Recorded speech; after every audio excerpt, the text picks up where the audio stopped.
Happy Sunday. Welcome to the Scoop World Order. Where do we go from here edition? My phone is about exploded today. A lot of information coming in, including 10 minutes ago, a whopper. So, got to get into some of the stuff that's going on.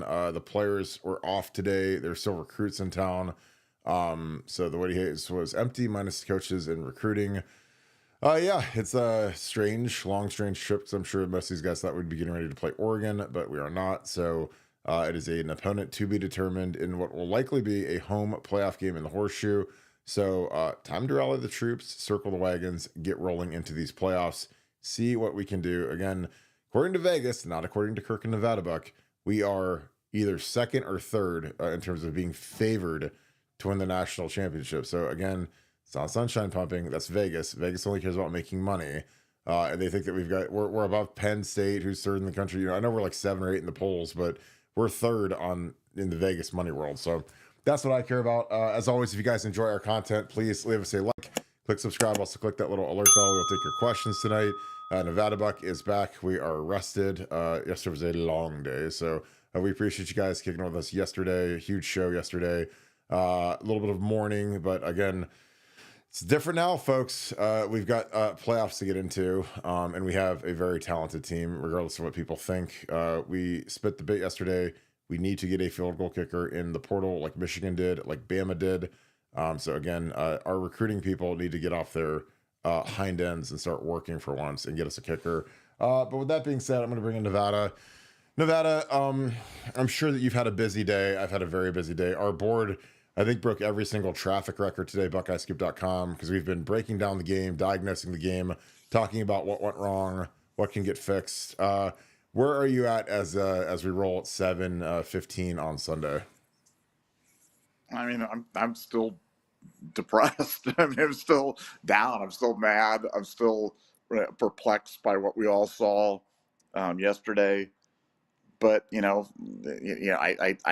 like you have talked to a lot of folks today, both around the program, nationally, trying to get a handle on kind of where Ohio State fits into the national narrative, and what's going on with Ohio State, what's going on with Ryan Day, how this kind of came to be. Because the game plan yesterday was so perplexing that I really just could not put my finger on what happened, or how it could happen, or what was it all about. And what I've been able to discern was this. I mean, Ryan was heavily involved in the game plan this week, more so than at any time this year.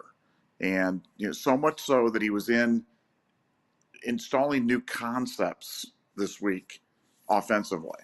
And it's really unusual when you've got a guy like Chip Kelly to have something like that, where you have somebody that has so much input. And Ryan had kind of turned over the reins to the defense to Jim Knowles, agreed to a philosophical change after the Oregon game, a more robust attacking defense, living with more explosive plays, et cetera, et cetera. And we've all seen the results of that. And I think that, I made the comment to you earlier today. I said, idle hands are the devil's work. I think Ryan's had too much time on his hand, wanted to be involved in the offense, really felt that that Michigan was overmatched, and that he was going to kill the narrative. He was going to kill the narrative about toughness. He was going to prove the point that we can run the football, win the rushing attack. The team that wins the rushing thing wins the game, blah, blah, blah. And they decided they were going to just run at those tackles. And Michigan was playing the two high safeties. And against two high safeties, if you said a million times, when somebody plays two high safeties against you, you should be able to run for 1,000 yards, or whatever the expression. You should be able to run the heck out of the football. And Ryan Day decided to run that was Michigan's strategy. They were going to bracket Emeka, bracket JJ, and dare us to run at their front four, and we did. We ran right at them. We didn't try to, when we ran our stuff to the wide side, it wasn't the speed option, it wasn't the jet sweep, it wasn't the counter action, it wasn't reverses. It was more kind of predictable, kind of pointing it and kind of running that way wide. And Michigan's front four just dominated us.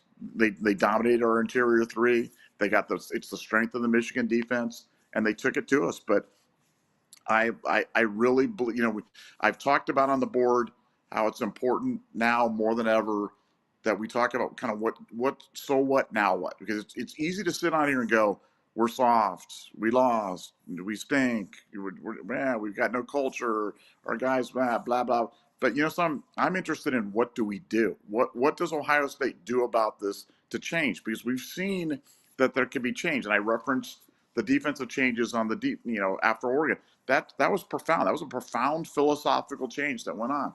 What I'm suggesting is that a similar profound philosophical change has to go on involving the offense, and that Ryan's got to get out of the offense room completely and let Chip Kelly run the offense. And they've got to go to the speed offense. When they ran tempo yesterday against Michigan, Michigan had no answer for it. Michigan had no answer for it. And then they would go fast, and then they would go away from it for whatever reason. And it, I personally believe that for Ryan Day, the information that I have is Ryan Day is not being fired. Ryan Day could certainly move on. He could move on to the NFL. He could move on to another college coaching job because he feels like the heat's too much for him here. But Ohio State is not going to fire him. So Ryan Day's our coach until he decides otherwise. And while we're sitting here, trying to figure out what we need to do, Ryan's got to let Chip Kelly call the offense. And we've got to run the Chip Kelly offense because that is our path. Where right now I think we lack an offensive identity. And I think Ryan trying to prove something about how tough he is, I really believe that's something. I absolutely 100% believe that affected play calling, that affected game planning, that affected how we attacked. Ryan hates to be called soft. And he hates that. And that's why he went after Lou Holtz. Holtz was about 189 years old and senile. And he was going after Lou Holtz for calling him soft. And, it bothers him. But, I think it bothers him because I think it goes to, there's a ring of truth to it. And it bugs him. And so he overcompensates by trying to play some sort of tough brand of football. When I could care less if we won the rushing battle. I always believe that winning the rushing battle is like a byproduct of winning the game. It's not the reason you win the game. Win the game the surest way. And if they've got two interior monsters, the last thing I'd be doing is running at those two guys. That's the last thing I'd be doing. I'd be running swing passes out to Trey and Quinshawn, running screens, running jet sweep action, running revert, doing anything to get those guys moving laterally and keep the defense off their to try to not play to their strengths, play to our strengths, speed the game up. Michigan wanted to slow the game down. Why would we slow the game down when Michigan wants to play a slow game? None of it made any sense to me. The game plan didn't make any sense to me. The good news is, and people don't want to hear this, but this is just 100%. This is not an opinion. This is 100% fact. In a 12-team playoff, you can still lose to Michigan and still win the national championship. And that's never been true for Ohio State before this year. Never. You lost to Michigan. If you lost to Michigan in 2006, you were going to the Weed Eater Poulin Bowl or whatever that bowl you were going to. And, everything was over. The dream was dead. But you won and you went to the national championship game. A 12-team playoff, completely different scenario now. So we're going to go in the 12-team playoff. We'll be somewhere between 6 and 8. I think we'll be probably 7. We could be 6 depending on how things break down. But that means home playoff game in the first round, and then you got 3 neutral site games to the national championship. So people don't want to hear it. People want to know. But 2 things. Ryan isn't being fired, and we still have a shot at the national championship, and we're going to the playoff. So, time to cowboy up, guys, because the season's not over. And I used the example to you. I said, it's if they went to the games and they made a rule, Kirk, and they said, Kirk, the games now instead of 4 quarters are 5 quarters. And you played your whole life, you played 4 quarters. At the end of 4 quarters, you're down 13-10, and you're walking off the field. And I'm like, Kirk, we've got a 5th quarter play. And you're like, no, Nevada. The games are always been 4 quarters. It's I'm quitting. I'm leaving. I'm going home now. I'm like, Kirk, we still got another quarter to play. That's how some of the fan bases. The fan base are leaving. Vegas thinks we're still going to win the national title, and I'm just trying to say I'm being accused of being a sunshine federal because I'm saying, guys, we can still win the whole thing. So don't give up the ship yet. So that was a long rant, but that's where I'm at. It's been a busy day, and good to be back home. Yeah, I mean, to me, I'm glad that a large portion of our fan base doesn't have to play in the games or they're not part of the program because they just roll over and die And again, I know that they're tougher than I am, and I have no idea about beating Michigan and no idea about, anything about football or winning or whatever. But like, I mean, there's people that literally don't even want us to play in the playoffs. And I'm like, why? Like, I know we lost to Michigan. I get it. It's terrible. It's a tragedy. It's the worst loss in Ohio State history. I mean, I did the research last night. I was up all night. I was trying to think of, there's a 69 game. There's the 2015 Michigan State game. There's the 98 Michigan State game. But like, we literally lost to a walk-on quarterback without Colson Loveland, without their corner. And that was their first road win of the entire season, was in the Horseshoe. They lost to Washington, Indiana. So yeah, that was the worst loss in the history of the program yesterday. That being said, if you're Jack Sawyer, who played his heart out and was a warrior yesterday, like, you have to flush it down the toilet and you have to go figure out a way to go win a home playoff game. Because like, the only silver lining in this entire thing, well, there's two silver linings. One, we don't have to play in the Big Ten title game. So again, not that I'm scared of losing to Oregon. I just, again, if you could mitigate risk, I mean, the biggest part about bye weeks, other than getting rest, is you don't risk injury. You don't lose your starting left tackle playing Oregon again or whatever. So, those guys, and again, everyone wants to cancel the season. I'm like, well, what if Dylan Gabriel gets hurt? What if he gets concussed? What if he gets dinged? Because again, I'm not convinced that Will Howard wasn't concussed, and I'm not making excuses for Will Howard. I just have eyes, and I was at the game, and I was looking at the medical tent. I watched him walk out. Trainer's holding his helmet. He runs a couple sprints, and, based on the play calling, like, especially when he got back into the game, I felt like they were protecting him. So I think that he was, a little punch drunk, because he took a pretty vicious shot to the head.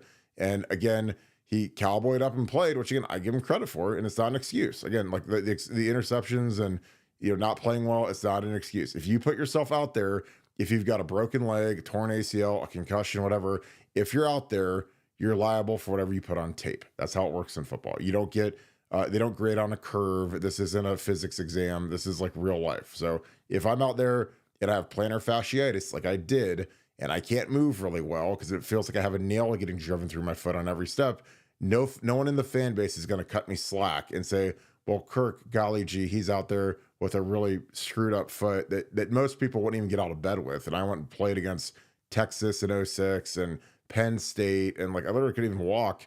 And I wore a boot all week, put a cleat on Saturday, and let's ride. You shoot it up and let's go. But you don't get graded on a curve. That's life in the big city. So, but again, these guys, through, a fault of their own, get a chance at redemption, and they get a chance to win in the Horseshoe, because we're going to have a home playoff game, and they get to go out with a win, which again, that might not mean anything to you, but I, as a guy who lost on senior day to Illinois when we were number one in the country, and we lost to unranked Illinois, very similar to this past Saturday, like, you can have a chance at redemption. These guys have a chance to go back to the Horseshoe and leave the stadium with a win, which doesn't mean anything to you guys. But if I'm Jack Sawyer and those guys, the last time I walk off that field, because again, after this next game, they're never going to ever have a chance to play again in the shoe, the seniors, that is, and the guys that declare for the draft. So you want to leave with a win. And from there, I mean, if we get into the game, we play Oregon, we play Georgia, we play Texas.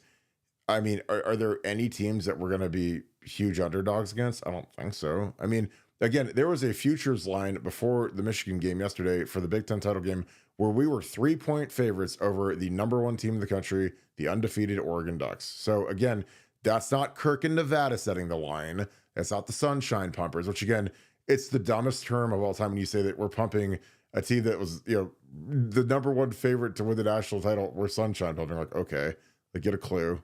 But again, we'd be favored versus probably every team in the field. Maybe we'd be even money with Oregon. I don't know. I think we'd be favored over Texas, or it might, if they're favored, it's by a point or 3 points or whatever. So like, there's nobody in the field that we're just like, oh my God, there's Godzilla. I hope to avoid them. Because again, college football's down this year. It is what it is. This is the year to do it. And again, I know Ryan gets anxiety attacks during games where he has to play equal talent. He beats the tar out of teams that we're way better than. But when we see equal talent, he clenches up and just dies. But again, that has to stop. And again, the game plan yesterday was the worst I've ever seen. And again, I don't like being Monday morning quarterback or whatever, but I said all week, don't run at 55. And what did we do? 30 times we ran it 55 and 78. They're the two best players on their entire team. The other 9 guys around them we wouldn't have even offer scholarships to, or if we did, they'd be backup players for us.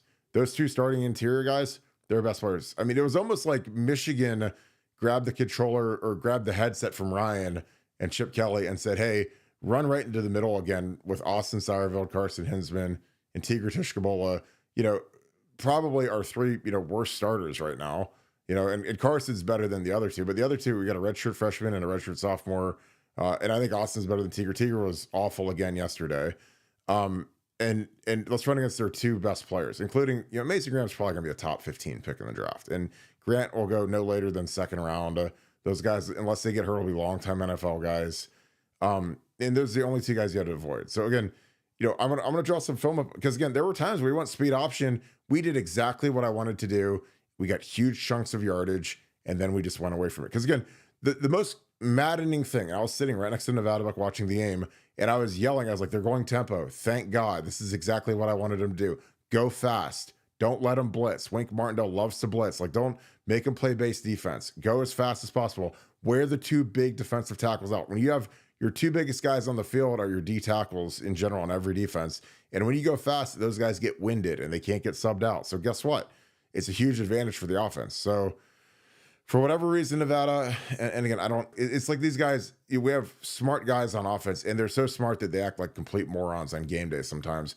They went away from the tempo. After we marched down the field right before halftime, we tie the game up, we're getting the ball coming out, and then we just left it in the locker room, I guess. But what were your thoughts on that? Because again, I love what Chip Kelly does. I love all the stuff he's added to the offense. He was horrific yesterday. There's no 2 ways about it. And going away from tempo, I thought was one of the worst decisions I've ever seen sitting in that stadium. But like, what were your thoughts when we did it? We marched down the field, and then we shelve it. No, it was completely confounding. People have been asking. We've been talking about tempo all year. They practice it all time, and when I saw it, they start out the game going in. I was like, oh my God, this is the game. This is what we're gonna do. Thank goodness, this is definitely the way to go against Michigan. And as I said earlier, when you've playing against teams that are trying to slow the game down, take the play clock down to the last second, snap the thing, limit the number of possessions. One way you can combat that is by going fast. And so when we do that, and we do that to great effect, and then we just stop, I like I said, in a weird way, we get a week off. We don't have to risk any injuries against Oregon or anything else like that. We've got 3 weeks basically, which is almost an entire another training camp to lick our wounds. Got suspended for the post game fracas. So go to the playoffs, and like you said, first game's a home game, then 3 neutral site games, for the title. So, hey, Ohio State. I've always believed, and I know this from dealing with the kids, and you know this better than anybody. You're a player. The fans take this stuff way harder than the players do. The players are resilient. The players, as bad as the losses are and stuff like that, the players can go out to dinner with their parents or do whatever it is, and they wake up the next morning because the players are actively involved. The players can do something about this. The players can go and, when you lost to Illinois, you could go work out and practice and go beat Michigan and hope for the best. And then, wow, you got the thing, and now you got a chance to win the national championship. But the fans just sit there and stew on it. And so I think for the players, people are like, well, how are the players respond to this? Let me tell you what, the players are fine.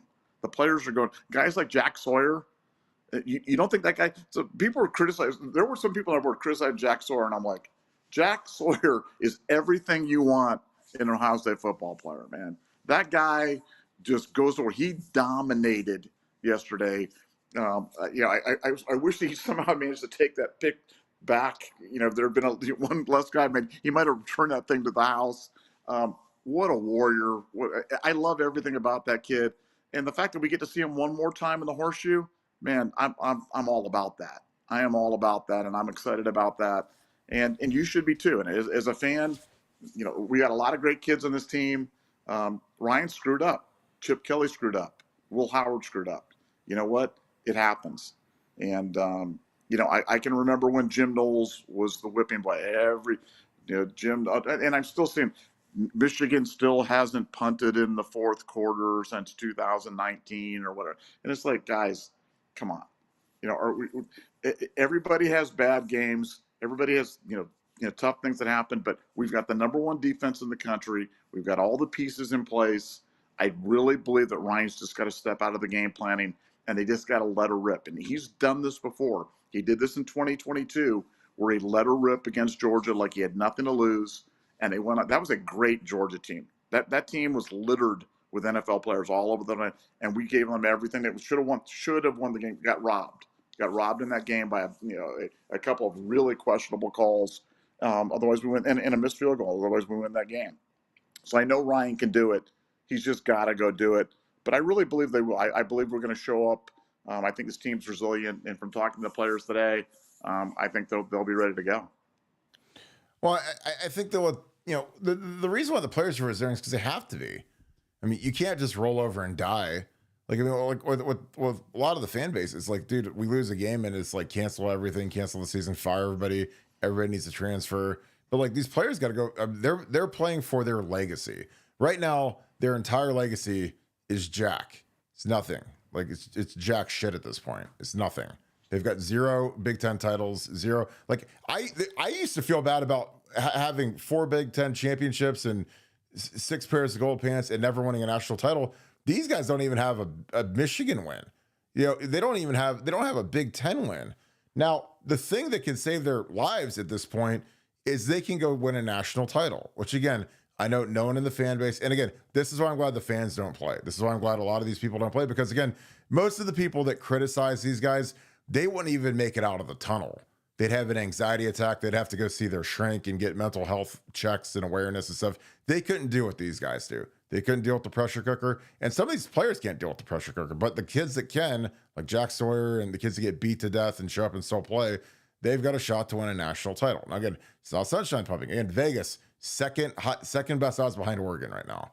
Tied with Georgia, tied with Texas. So, I mean, what do they know? I don't know. They know how to make a lot of money. I mean, you guys have ever gone to Vegas? The casinos they don't look like Motel 8s because they're Taj Mahals. So I'm again cautiously optimistic in a billion years. And again, Nevada and I talked some craziness about betting Ohio State with the minus 1800, and it's just like, I was totally. I mean, here's the thing: I wasn't wrong.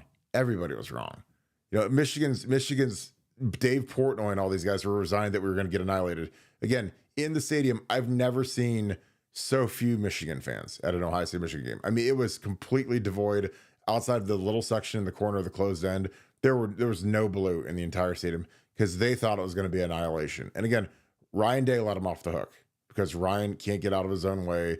And I said to you, Nevada, Ryan Day is Marty McFly.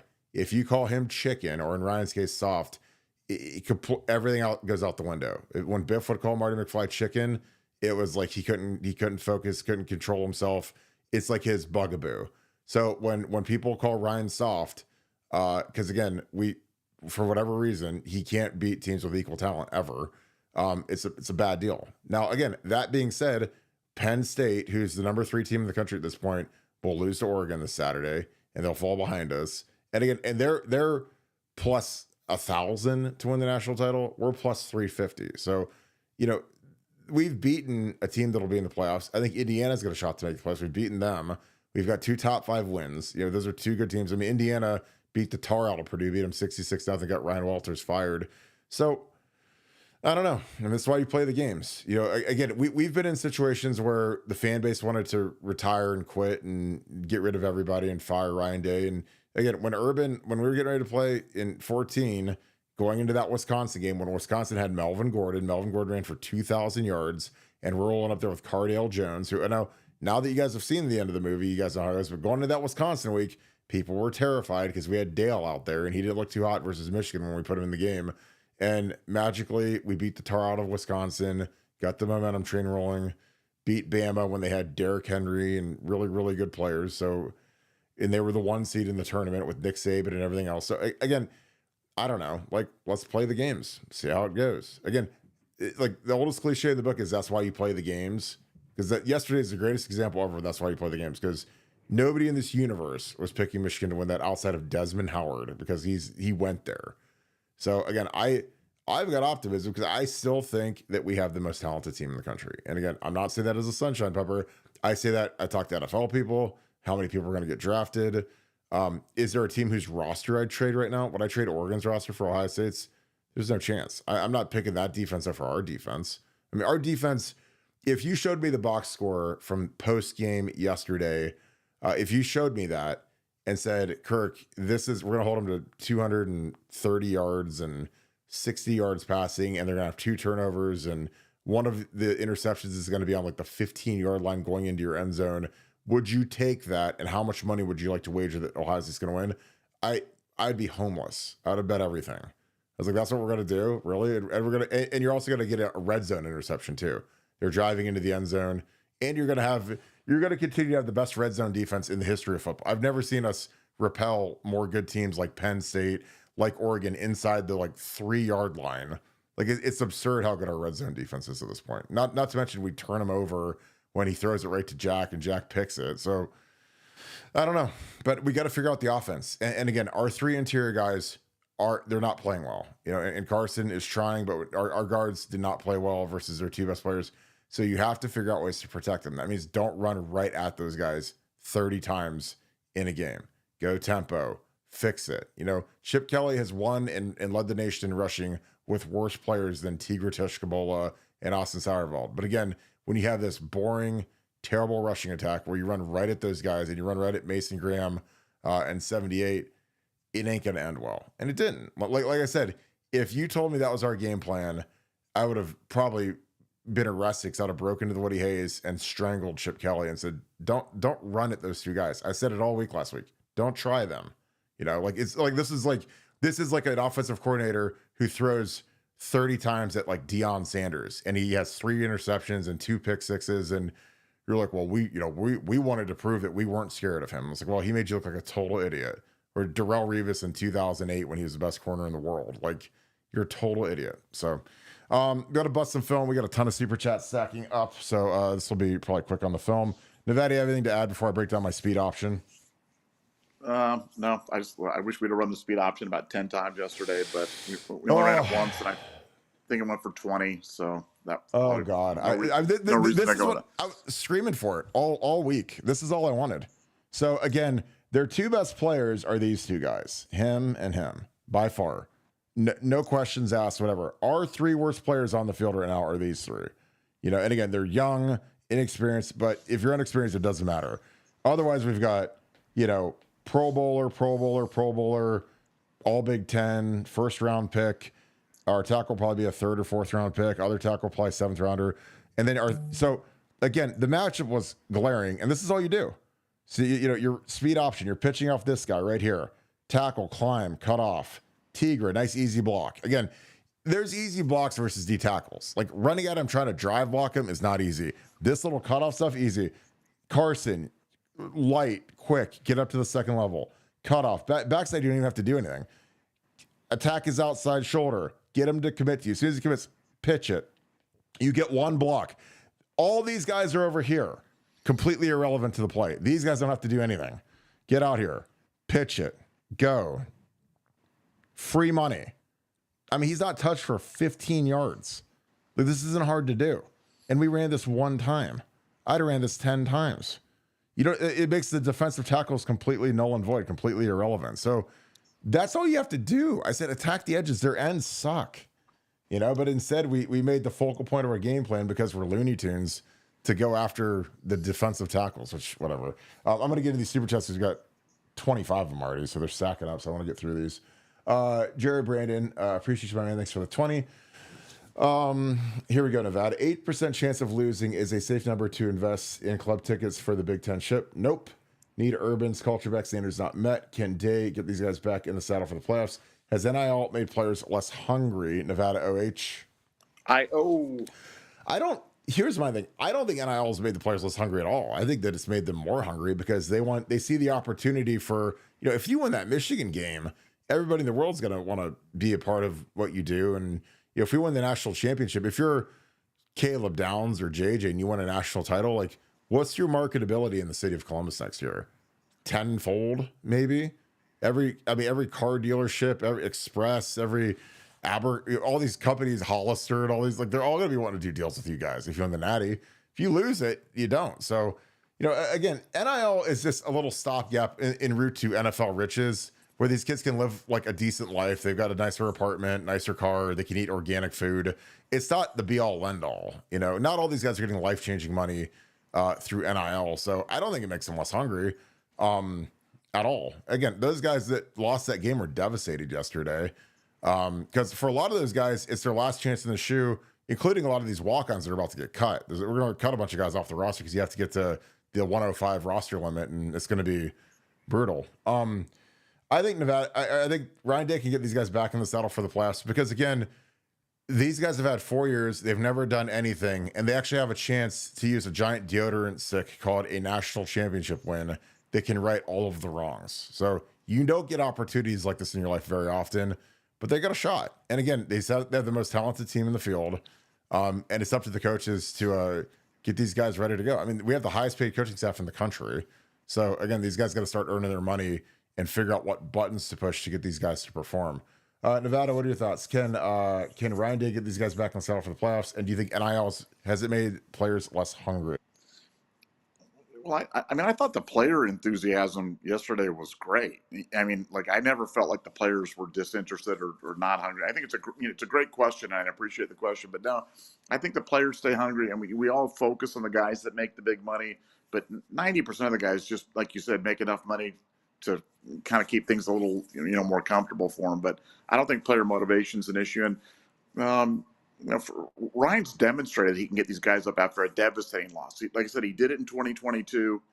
He can do it in 2024. And the next game's a home playoff game, the first one in the history of Ohio State. So if that doesn't get you jacked up, I don't know what will. Yeah, I mean, you literally have an opportunity to leave the shoe with a win, which, I mean, yesterday you're walking out of there and you're like, man, we're donezo, And again, I'm a guy who I lost my last game in the shoe, and it sucks. Terrible feeling.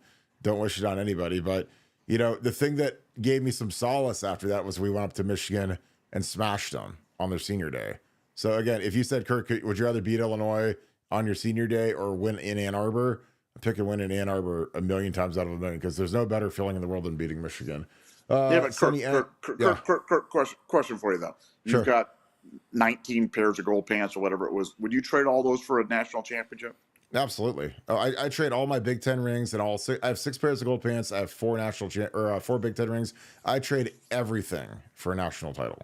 Because again, I said this before, and I've got accolades out the wazoo. Like when these kids make their goal sheets, I hit every single one of them except for national champion. I'm first team All-American. I was a captain. I was all Big Ten. I was academic all Big Ten. I beat Michigan 6 times, 4 times as a starter, 2 times as a coach. So I've got all that, and I would trade it all for a national title. Literally. I mean, I'd probably even trade in my tree so you can have the tree back, So because again, archery, yeah. I wouldn't ask you either because your name's not on the lease. So I'm actually gonna trade in the tree to get a national. And I told those guys, I'm like, look, you guys all want a tree, you guys don't want all that other stuff. I trade all that for the national title. Like again, and I'm the guy. I lost 2 of them. I mean, we were at the game and we lost it. We blew it versus Florida. We blew it versus LSU. I would give all that back to be a national champion because again, I think that's that important. It's the ultimate pinnacle of the sport.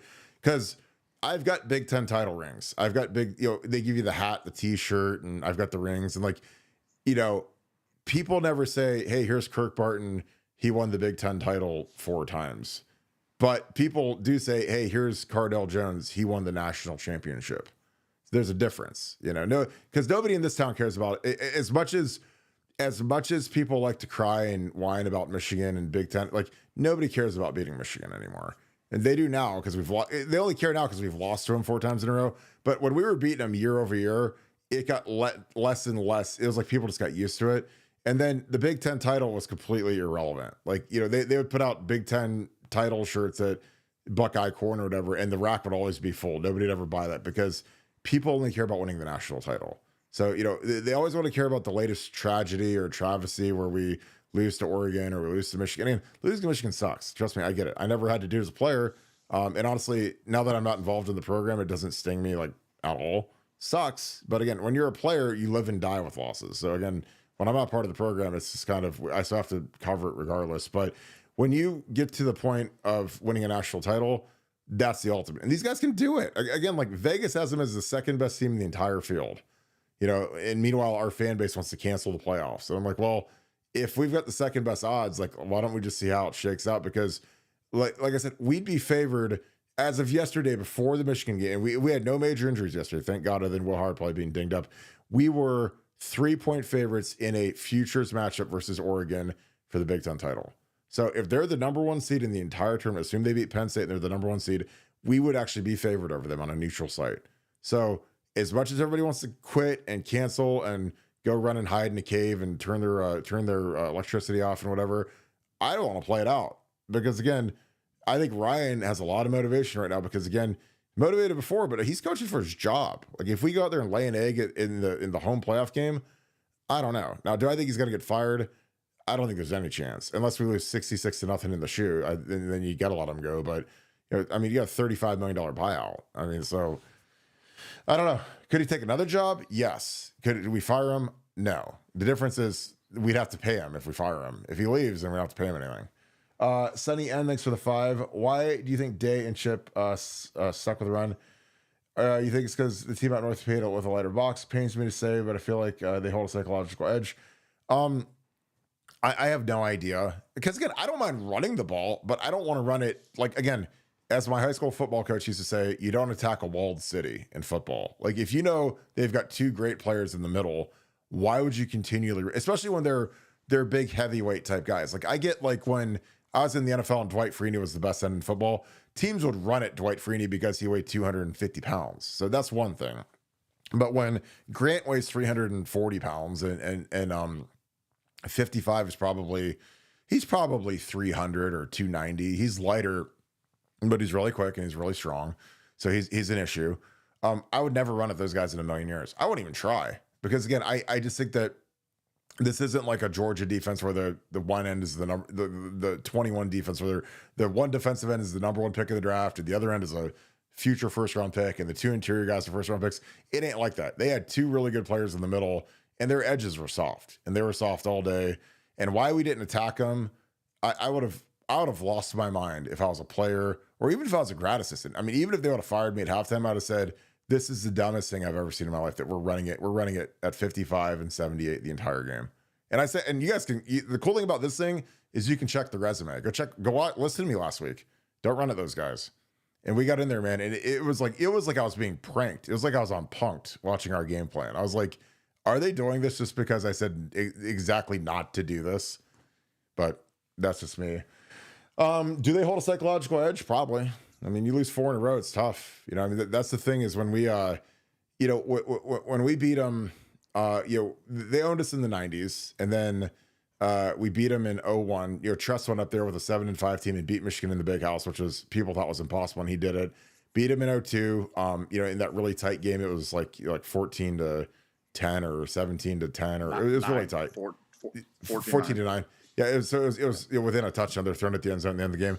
So we won those two, but then in 03 they came back and beat us in the Big House. So going into that 04 game, it wasn't let's think we're gonna dominate, but we knew it was gonna be a war. It's gonna be a battle. And then we won, and then 05 we came back and won. I think that kind of crunched him. 06, 07, and then Tress has had the ball kind of rolling downhill at that point, where he didn't lose again. I mean, after 03, he didn't lose the rest of his career against Michigan, and then Urban never lost. So I think that we built up a pretty sizable psychological edge, and it's evaporated in the last 4 years for whatever reason. So, Nevada, your thoughts? Do you think that, why do you think Chip and Ryan stuck with the run?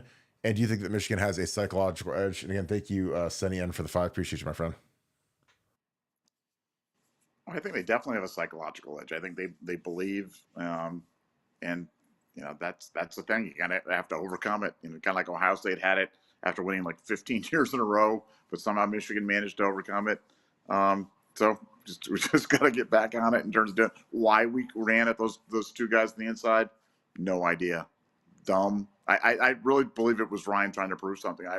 I've heard that from multiple people and people that I trust, and it's the only thing that makes any sense. Yeah, I don't know. Brendan Sheila, thank you for the 10. Appreciate you, my friend. I see you got a super chat, one down after I do Jay. Sorry, my eyes are bad. Jay Gonzo, apologize. I hit the button too many times. 911, thanks for the 50. Appreciate you, my friend. Kirby, all right, here we go, Nevada. Let's talk about it. Kirby, 1-6 versus Bama with 2 national championships. Harbaugh was 0-5 versus Ohio State before 2 straight. Ryan needs to stay or pay 37.5 buyout and risk sinking the program. Number 2 class coming in, risk recruits jumping ship. Makes no sense why fans are too emotional. Nevada, I'll let you take this one first. I think I know where you're at with this. I mean, what a great post. First of all, thank you for your generosity to pay it forward. That's so great, and you're making it possible for a lot of people to enjoy Buckeye Scoop, and that's just really generous of you. Secondly, your post is spot on. You're absolute. I don't disagree with anything you said. I mean, people are like, how can Ryan Day survive 4 straight losses? Rival Harbaugh lost 5 times in a row. Like you said, Kirby not so smart. Was getting run by them. So, sometimes you just gotta, you gotta let these guys kind of go through. And, but I would demand answers. If I'm Ross Bjork, I'm asking for answers. If I'm Ted Carter, I'm trying to find out what's going through his mind. And while it sounds silly to talk about game plan, but I mean, running at the interior guys as often, as frequently as they did, and they kept putting, Will Howard. And again, I'm not making an excuse for Will Howard, but how many times were we in 3rd and long? Because you get 1 yard on 1st down and 2 yards, and that's 3rd and 7. Man, that is just, that's a recipe for disaster for any quarterback. And we just kept doing it over and over and over again, and it made no sense. But yeah, I mean, look, Ryan could head to the Bears tomorrow, or Ryan could head for Texas or whatever the latest rumor is. But, Ohio State's not going to fire him and pay him out, $32 million in a buyout. It's just not going to happen. So they got to coach him up and get him better. And he's done it with the defense. He's got to do it with the offense. He's got to let Chip do his thing and do it unfettered. Yeah, because here's my thing. It's like, everyone wants to fire Ryan Day. I get it. And that's the hot topic, and that's the cheap heat. Let's fire Ryan Day. Okay, so let's fire him. Okay, you're the AD now. Okay, you fire him. Caleb Downs gone. JJ Smith gone. Obviously, you're going to lose Chip Kelly. Jim Knowles are going to go elsewhere. Not sure if Mick will get retained. Usually when a head coach comes in, he usually wants all of his own people. So he's not going to retain Mark Piantoni. He's not going to retain Mickey Marotti. He'll probably keep one coach, see if he has a relationship with him. Like, so again, let's game this out. You bring in Kirk Singyetti or Matt Campbell or whoever the flavor of the month is, Vrabel. Vrabel probably has the best chance of retaining some of those guys, but he's not going to retain everybody. He'd probably keep Mick just because he knows Mick. But, there's going to be a lot of guys start from scratch. And again, is JJ going to want to stay and play for a defensive coach? Probably not, depending on who the OC is. But that's the thing that people don't get is like, we have a lot of kids that are from Florida and Georgia and the South and whatever. So they didn't grow up dreaming of being Ohio State Buckeyes. They're here because they want to go to the league and they want to get developed by Brian Hartline and play in Ryan Day's offense. So if you want to gas them, that's great. Because again, I know that everyone's emotional and emotional people always make very intelligent decisions. So gas them. But then when Caleb leaves and JJ leaves and all these other guys leave, then okay, well, I hope that this rebuild is going to be fun. Or because either you hit on it and you ace it and the next guy turns into Urban Meyer and raises the level of the program, or we're going to turn into Wisconsin, or we're going to turn into what Michigan is now, or we're going to turn into some also ran program. So it's just my opinion. And again, I'm fine with Ryan Day. I'm not friends with Ryan Day. I'm very fair and balanced. It's very well documented. Like Nevada and we're not Ryan Day homers. We're not the fair-haired children. And that's fine because I have a loyalty to you guys that show up to the show every night, that watch the show, to give you guys a fair shake of what's really going on. I'm not here to be a propaganda minister like all the other shows are that cover Ohio State, and they have to put out whatever regurgitated garbage they're told to put out from the Woody Hayes and from the SID and from the people inside there that text them, say, oh, put this out and put this narrative out. Like, we're here to give you what's really going on. That's what we're here for. So again, like, we're not Ryan Day apologists. I mean, I don't even care about Ryan Day. I mean, I think he's a fine person, whatever. I think that he struggles versus teams that have equal talent, which again, that's been his bugaboo. You know, he beats the tar out of Indiana and Penn State and teams that were just way better than, but we play Georgia and we play his other teams. Like, it's not great. So again, that's an issue, and that's something he needs to fix. Now this year, there's nobody that has equal talent to us, because I think we have a better. I think we have a better team than Texas, than Oregon, whoever. But he's got to get these guys ready to go, and he's got to go win a game, which again, I think he can do. Because like if you told me I could go play a poker tournament and every one of my hands is going to be 4 aces, like, would I want to sit out the tournament? No. If I get to start every single poker hand with 4 aces, I'm going to play every hand. I'm going to be excited and win a lot of money, and that's what I feel like Ohio State is. Now, the only way they can screw it up is if the coaches screw it up, because these players are going to be motivated. Again, these guys have a lot of draft potential and a lot of draft stock on the line, and their legacies are on the line. And they were on the line yesterday, and they screwed the pooch, but they've got a shot to fix it. You know, again, if you win a national title, all of the failure is washed away. If Jack Story wins a national title, then losing to Michigan, not winning the Big Ten, not doing anything in your entire career, basically, it's all washed away. And they have a chance to do that. Because again, the field is impossibly weak this year. Like, the number 1 seed is a team that you lost to by 1 point on a questionable offensive pass interference call in Outson in their biggest game ever, at night, loud, whatever. So if that's our toughest test and we almost aced it, then I don't know what you guys want. Brennan Shelley, thanks for the 10. Do we take special teams seriously now? I mean, I don't know. Michigan's got a transfer portal kicker that can hit 55-yarders. Alabama took a kid from Ohio that won the Groves Award, and we still have the same problems that we've always had. So if I ran the show, I'd say, look, every year in the portal, we're going to get the best kicker possible. And if we have a kid that's got eligibility coming back, I'd push him into the portal. Because again, kicker is the easiest thing in the world to evaluate, because you either make it or miss it. And as long as the mechanics are fine, you don't need a coordinator. You don't need them to call plays for you. You don't need to be a system fit. You don't need to be part of the culture. You just need to kick the ball through the uprights. And for whatever reason, we haven't had an NFL kicker since Mike Nugent. That was in 2004, and I blocked for Nugent. Nuge was the ultimate weapon, because if we could cross midfield, he could probably ace it. And he won a game on a 55-yard field goal against Marshall. So again, if we had Mike Nugent, we'd have multiple national championships by this point, but we don't. And we'd have been happy yesterday, because Mike Nugent could make a 30-yarder in his sleep, but it is what it is. Nevada, your thoughts again. Brendan, I appreciate you, man. Do we take special teams seriously in Nevada?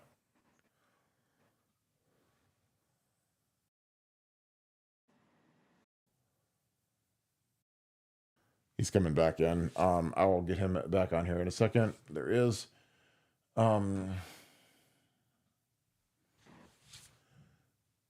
Nevada, do we take special teams seriously? Well, the funny thing is our special teams have been here, and Ryan made a change from a special teams coach to giving it to the individual position group guys. And, we've been doing great at special teams, and it all fell apart yesterday. I mean, there was the ball dropping on Trey on the kickoff return cost us a bunch of yards. The ball going over Caleb's downs on the punt return, that cost us a bunch of yards. Short punting cost us a bunch of yards, and then obviously the 2 missed things. I don't know. I mean, the kicker's the easiest one, because there was the Groves Award winner right down the street, and we didn't go after him. The other stuff, Caleb Downs returned a punt last week for a touchdown, and we're all, Caleb's the greatest thing in the world, and I love having Trey back there, because he runs fearlessly from the back, but then he lets it drop. So I'm just going to write it off to being one of those days, because I think our special teams have been pretty good this year. Our kicker had been perfect under 40 yards, but it was one of those days where everything just kind of went wrong all at once. But we do take them seriously. The guys take a lot of pride. We've made a lot of big plays on special. We blocked kicks. We've made some big plays. But, man, yesterday the special teams were anything but special. I think you're muted still, Mr. Barton. Thank you. Appreciate you. Sergio Salmon, thanks for the 50. Appreciate you, my friend. I went to the game. I was dealing with the shock and disappointment today. I am embarrassed and pissed off. Did Ryan take over the play calling? Did they overlook this game? Someone needs to be held responsible because that was unacceptable. I mean, it felt like Ryan. That felt like Ryan grabbed the play sheet and started calling the plays because it was just so different from everything we've seen all year, and it was different in a very, very bad way.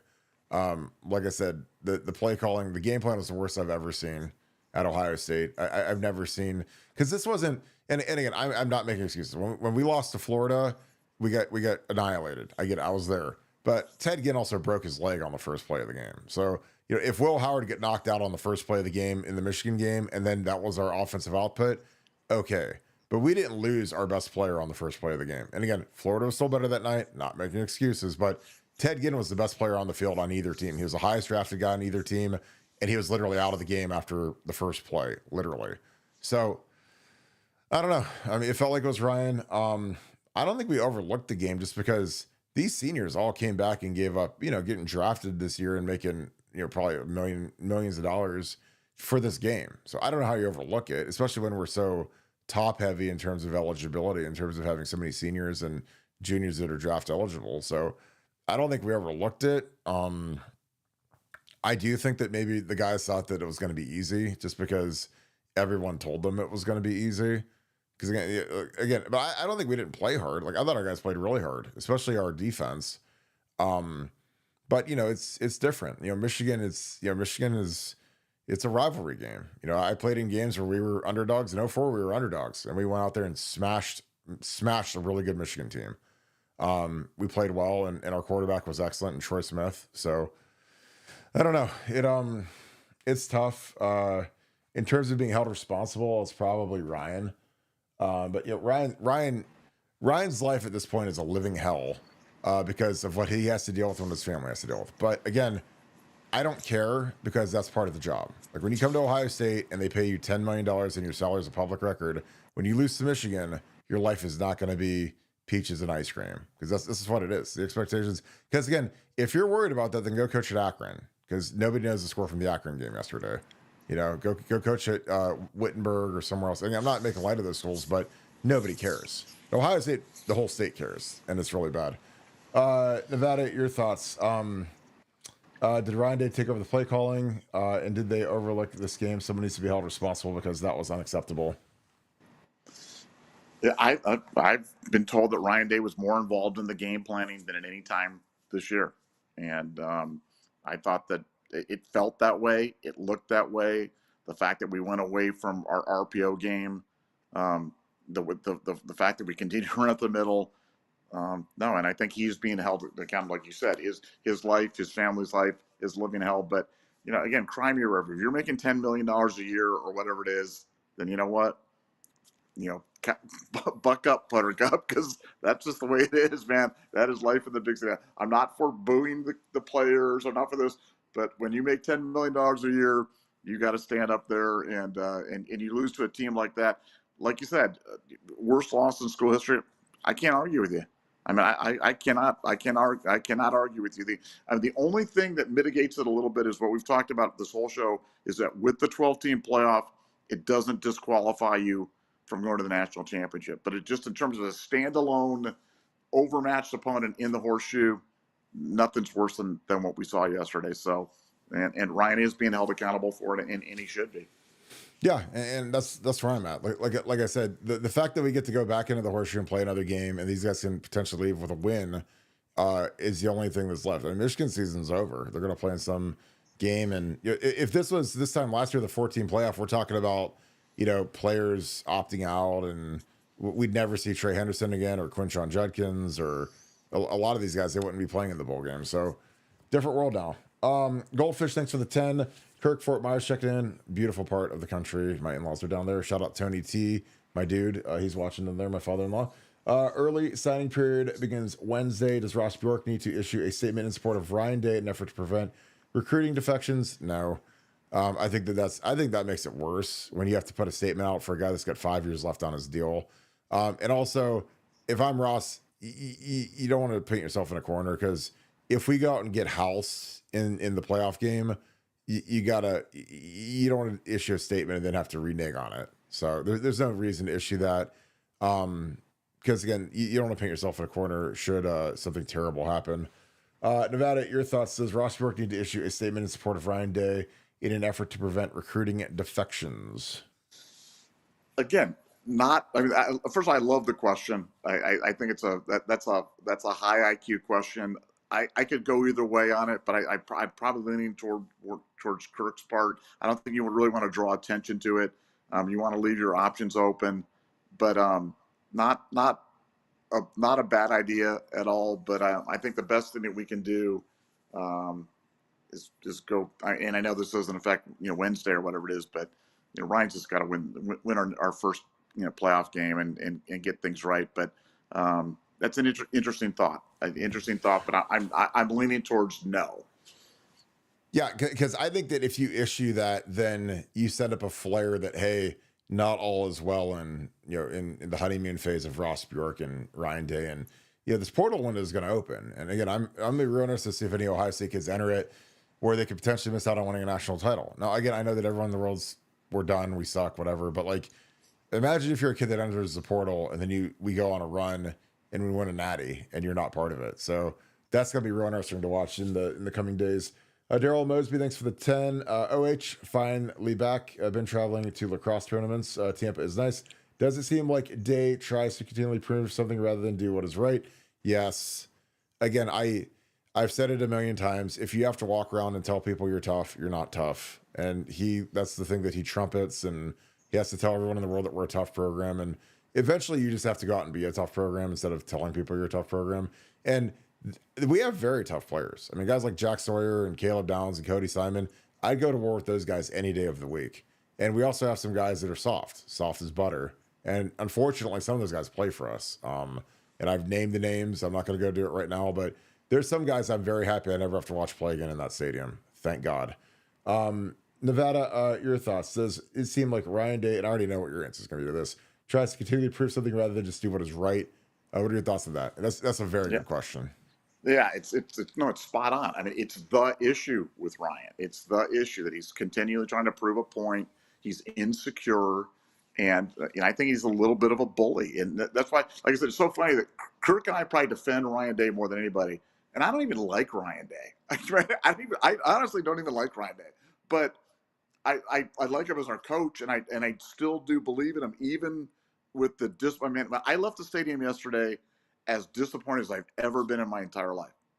I mean, as disappointed as I've ever been in my entire life. And I've got kids, and I've had, my life's been blessed. But I was as bummed last night as I've ever been, man. I was like sitting there and just kind of going, how did this happen? It was like a bad dream. So, I mean, I think it's Ryan's Achilles heel is that he feels like he's got to prove something about being tough. And I think that's an issue, and I think it came through loud and clear in the game plan, in the play calling, and I think it cost us dearly yesterday, and I'll go to my grave believing that.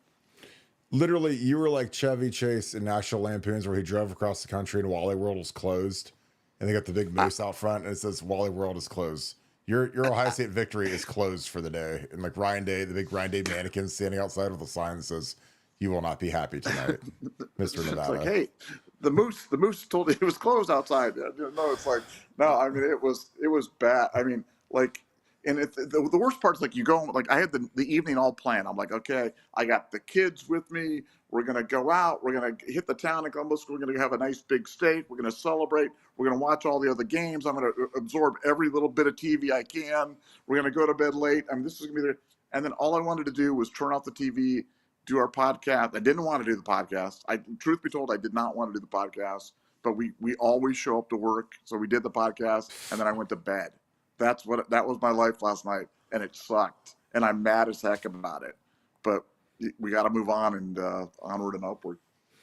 I'm glad I didn't ask you, because the last thing I wanted to do was that podcast, and we went for 3 hours, and we had 150 super chats. So it was just like, we got to show up to work, because again, we don't run from anything. Like there's people like the people that are dumb around here. Where's Nevada? He's being a coward. It's like, no, he's walking back from the frozen stadium. Yeah, exactly. He's literally walking miles back to his Airbnb while I leave the game at halftime so I can be ready to go for the show.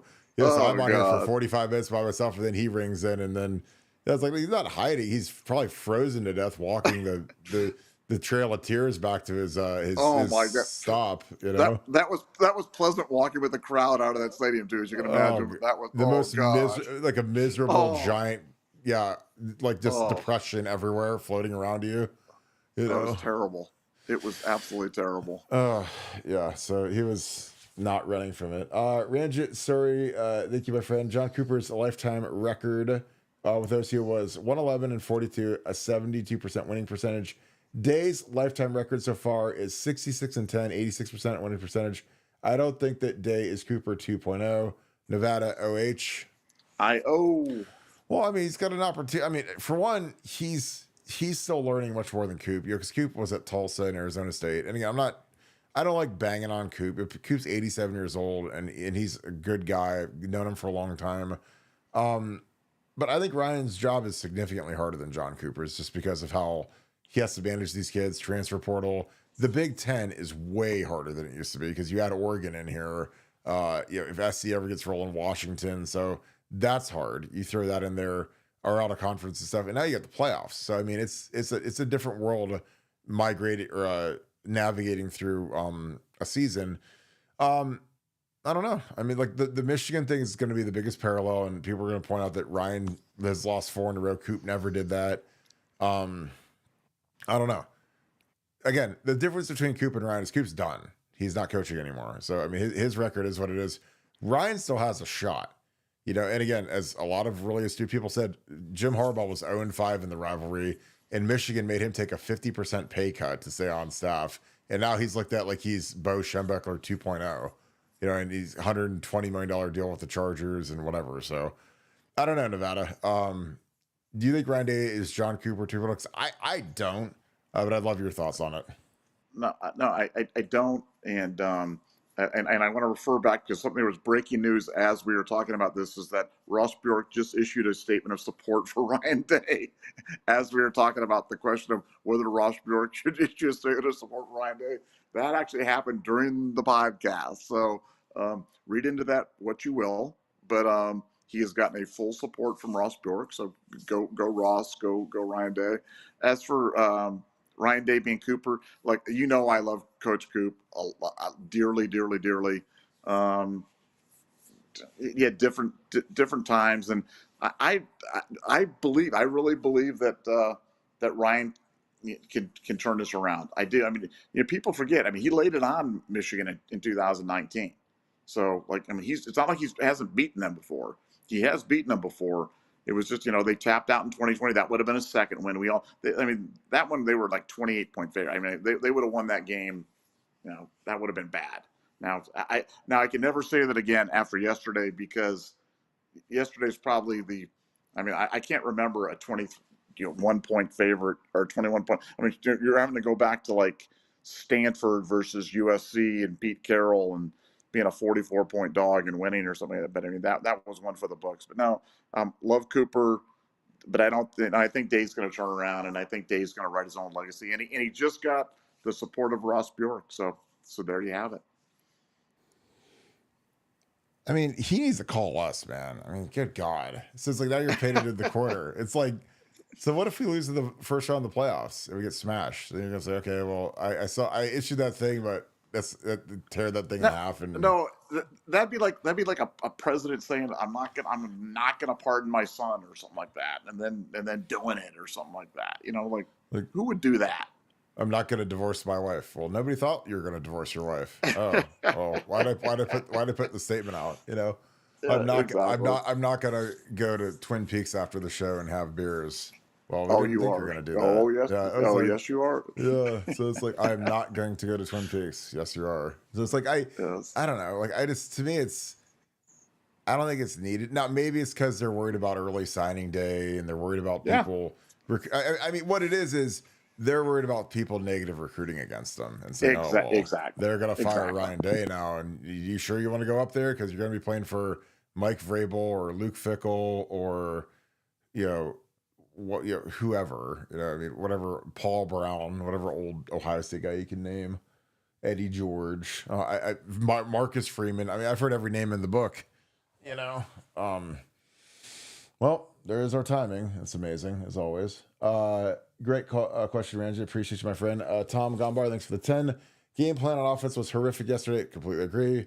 Day needs to go after the playoffs unless we win the Natty. Make an offer to Vrabel, if not Freeman.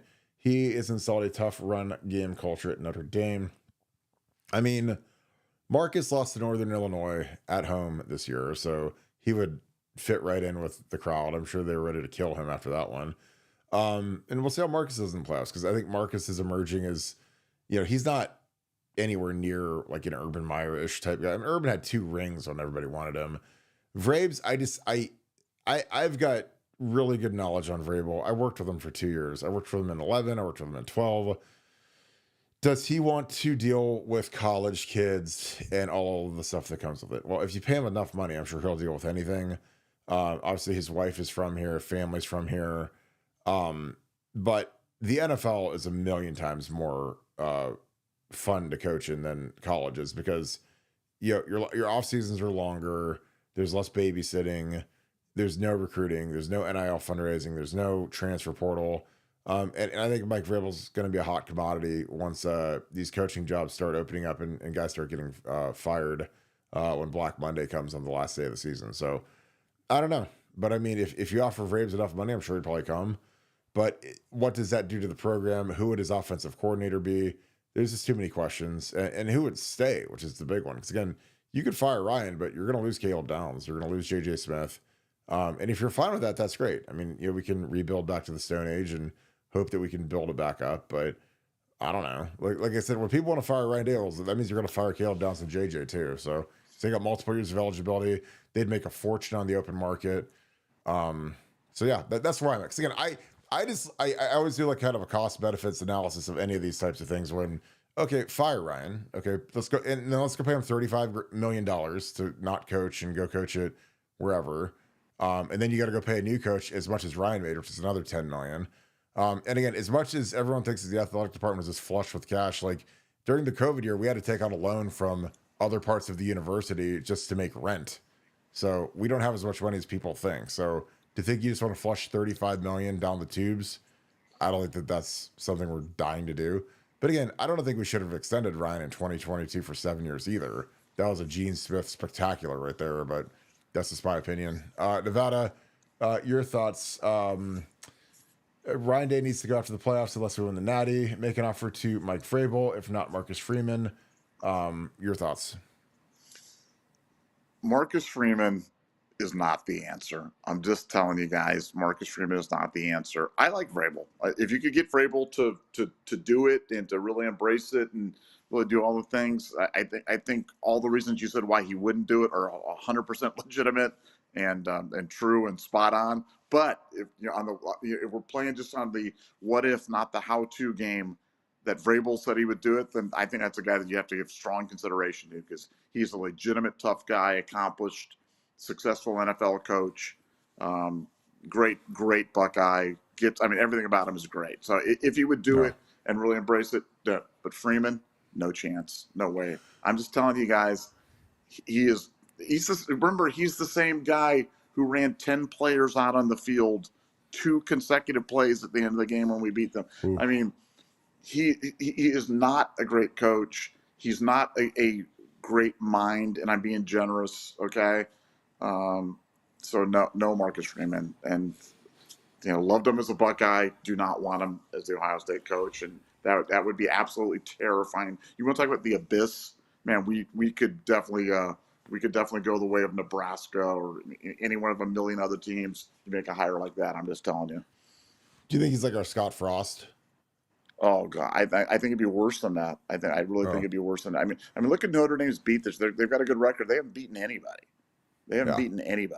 So and they could have lost. They could have lost to SC last night too, and SC's terrible. They should have. They should have lost to SC, but no. Yeah.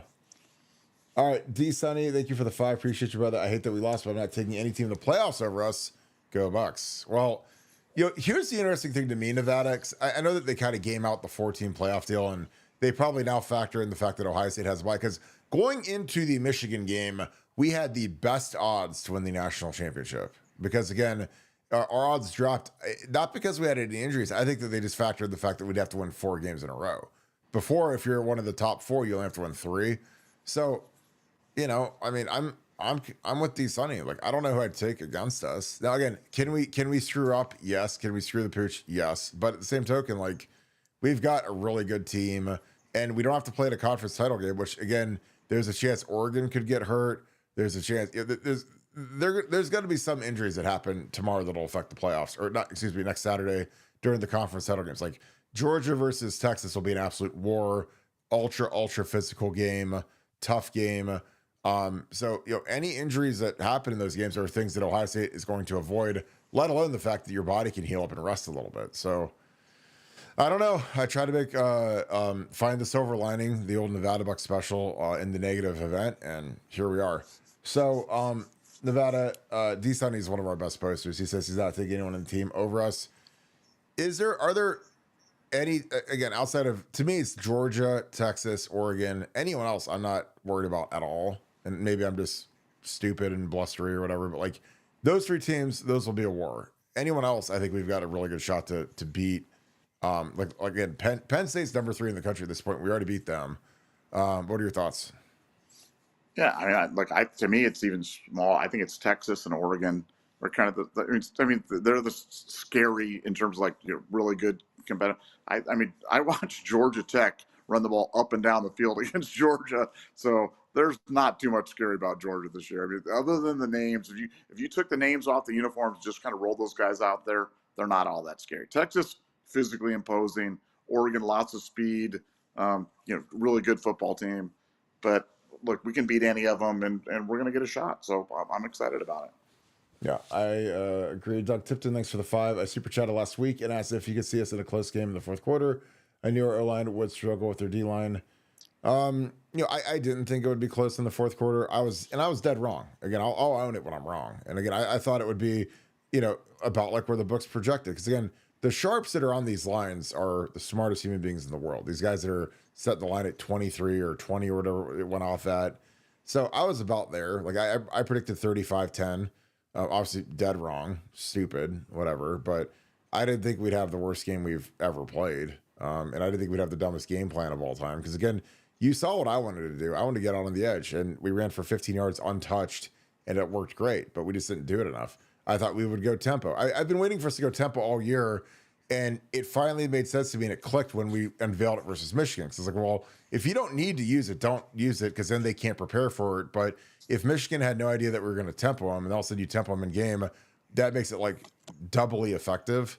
And I thought it was ultra effective. And then for some reason, something that makes me want to dive inside of a wood chipper, we literally went away from it. So again, I don't know. All I do is run the biggest Ohio State podcast in existence right now. And I'm just telling you, the thing is like, I have no words as to why we went away from the tempo, because it crushed them.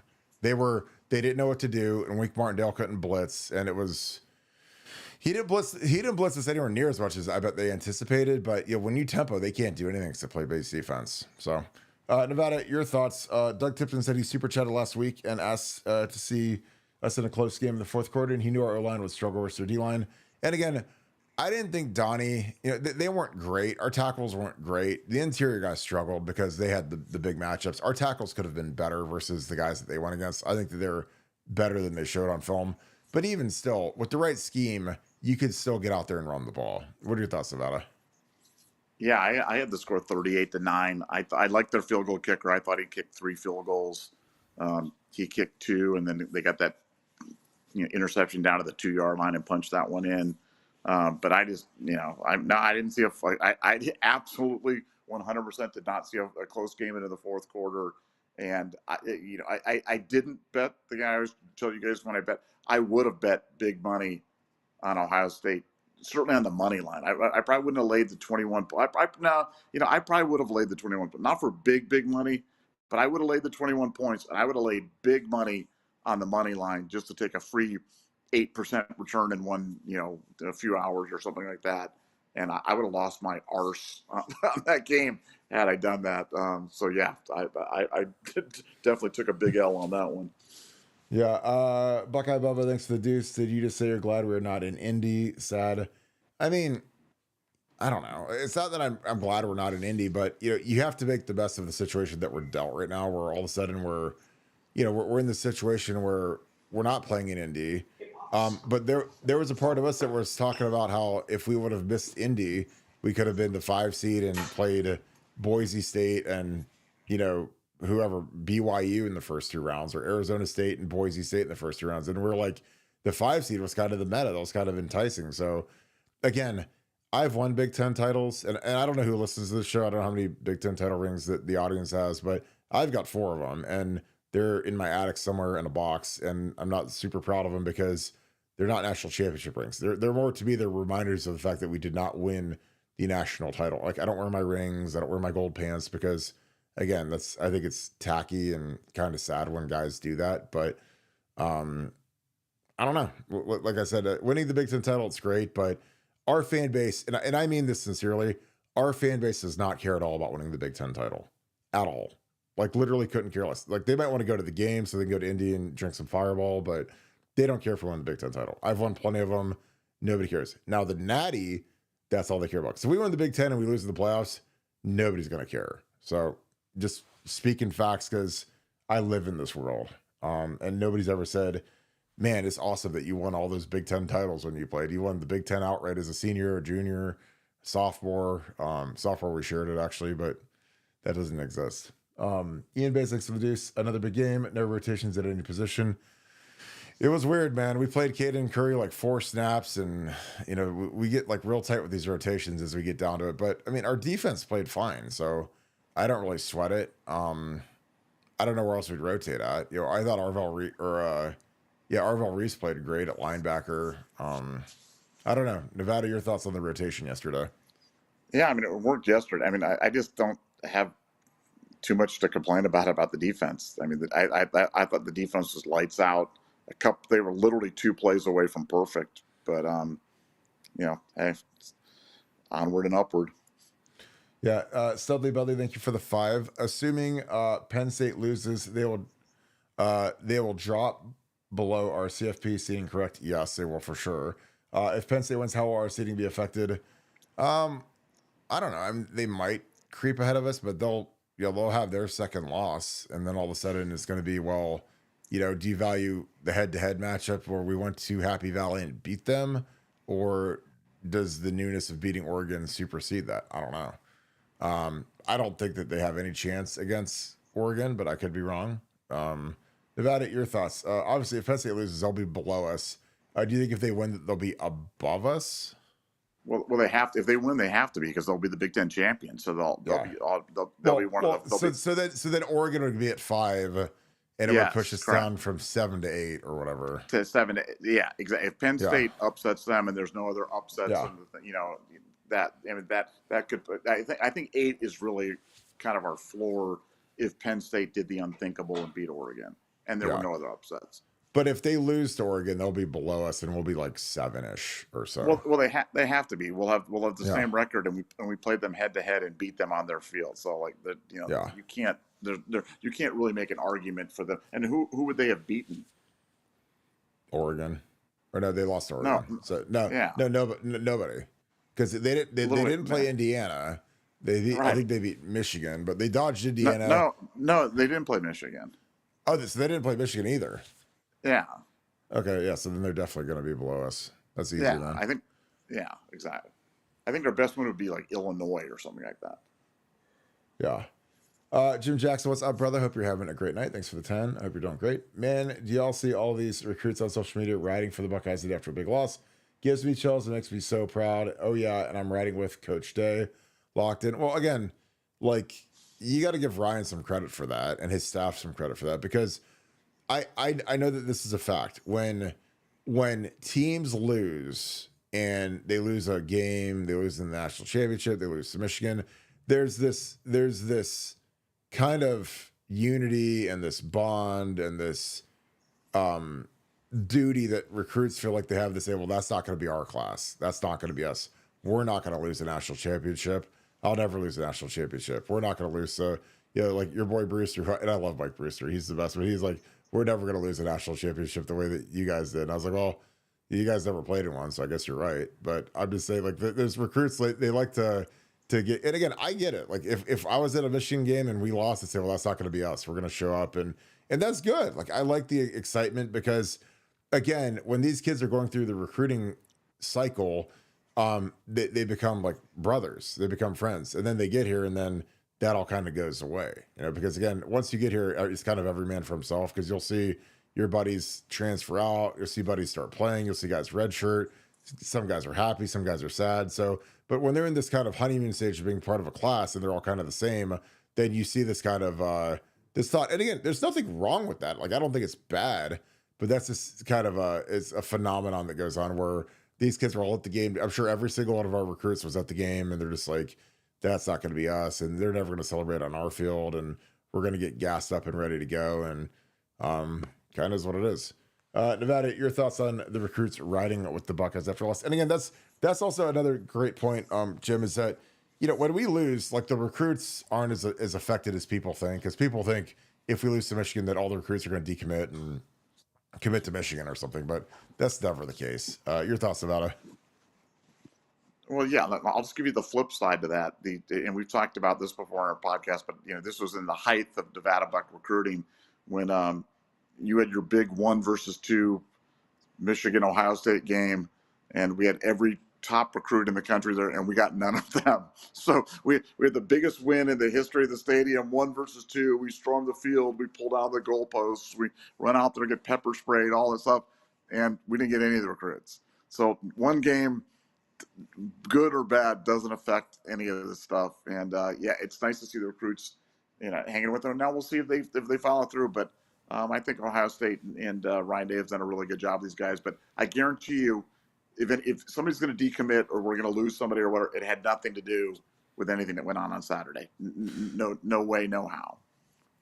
That's a great example. The 1 versus 2 game was like it was, if you could drop the most perfect setting to host an official visit of all time, that was it. 1 versus 2, Michigan, 3:30 kickoff. So players get to be around the recruits. I mean, Joseph Barksdale was a tackle. He was in my meetings. He was in our meetings all week. And it's kind of sketchy because you've got a bunch of recruits who you don't know or trust at all. And they're sitting in your position meetings the whole weekend. And I'm like, well, do they know anyone on Michigan? Like, they're in for everything, test review, everything. And I remember I was on the field after we won that game, and I went up to him. I was like, "Hey, man, I hope you come here. You'll love it here. Isn't this amazing?" "Yeah, man, this is cool. This is amazing. You guys are the best." Like, whatever. Convince LSU. So, again, like I learned a long time ago that kids, they like the atmosphere. They like to see that stuff, but it doesn't matter if teams win or lose. Like, it's all about what can you do for them, and that's fine. Like, but again, it gives me something to tell the crew when people are panicking. Oh my God, we're going to lose everybody before signing day because we lost to Michigan. It's like, we're not going to lose a single person. Not for that reason. If we lose somebody, it's usually because we don't want them or someone upped the NIL offer and we didn't think they were worth matching. So no biggie. Schaefer Healthcare, thanks for the 20. You said we won't be firing Ryan. What do you think are the chances of him stepping down? 0. unless he gets a job. I don't think he'd do that because it makes him look like a quitter and make him less attractive to the teams. No coach in the history of mankind, unless they've got a prearranged settlement or some sort of a fair shake or whatever, gets to step down because you don't get paid. Every coach in the world wants to get fired. You get fired, you get paid your whole contract. That's part of the gig.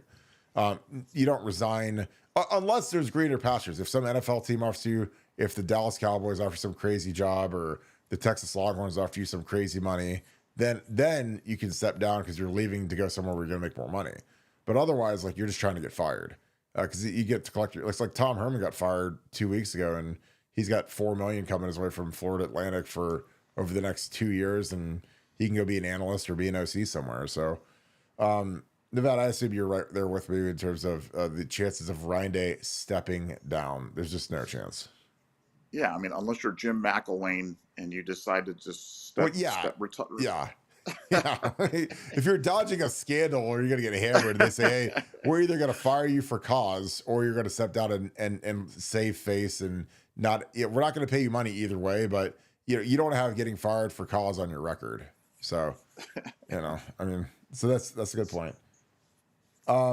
John Howell, thanks for the deuce. Ryan Day ruined, or excuse me, Jim Harbaugh ruined Ryan Day with the third base comment.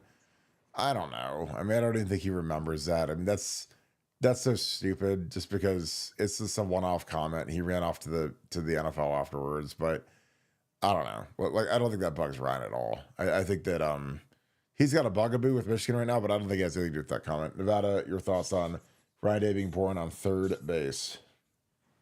Yeah, I don't think that bugs him. The soft stuff does bug him. The toughness thing does bug him, but I don't think that third base comment bugs him. But you know, who knows? At this point, I'm sure Brian's bugged by a lot of things after four Yeah. straight losses. Because I know I'm bugged. I know you're bugged. We're all bugged. Yeah. That's a good point. RP11, thanks for the deuce. We lost to the team up north in 22, and we were in the playoffs. That was the Georgia game where we could have won. If we had a good kicker, we would have won. So, yeah, I mean, like I said, that was, we ended that game, and no one was like, God, we suck. God, cancel the season. God save the queen, whatever. Like, it was just like, if we get out there and play, if we actually go out there and play football, we can beat anybody. Now, if we go out there and do what we did on Saturday, we can lose to anybody. So, the spread is pretty wide in here. But like when we're on, we're pretty good. Like when you go watch the beginning of that Oregon game again, we were cooking. That first drive, Will Howard went right down there, stormed it in the end zone. I was like, okay, we're on tonight.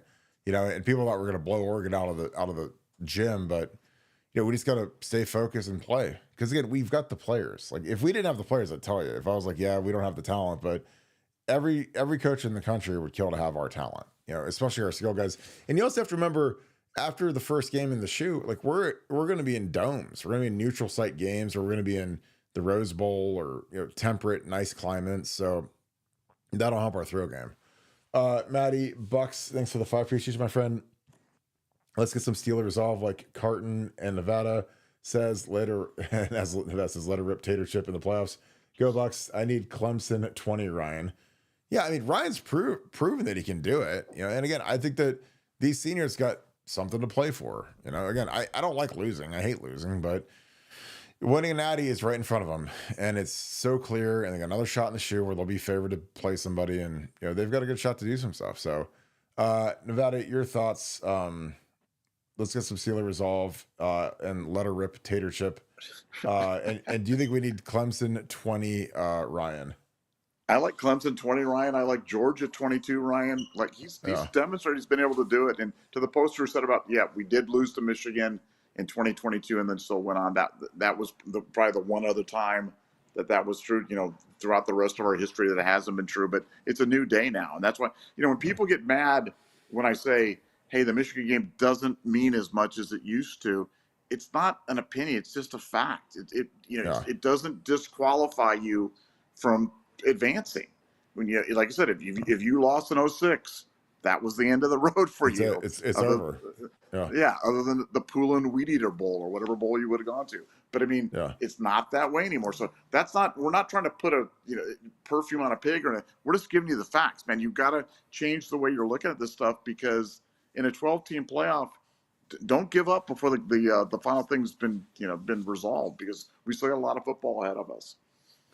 Yeah, and again, you're right. Like the Michigan game doesn't mean as much as it used to. Because again, like when I played at the Michigan game in 06, 07, in 06, the winner of that game literally went to the national championship.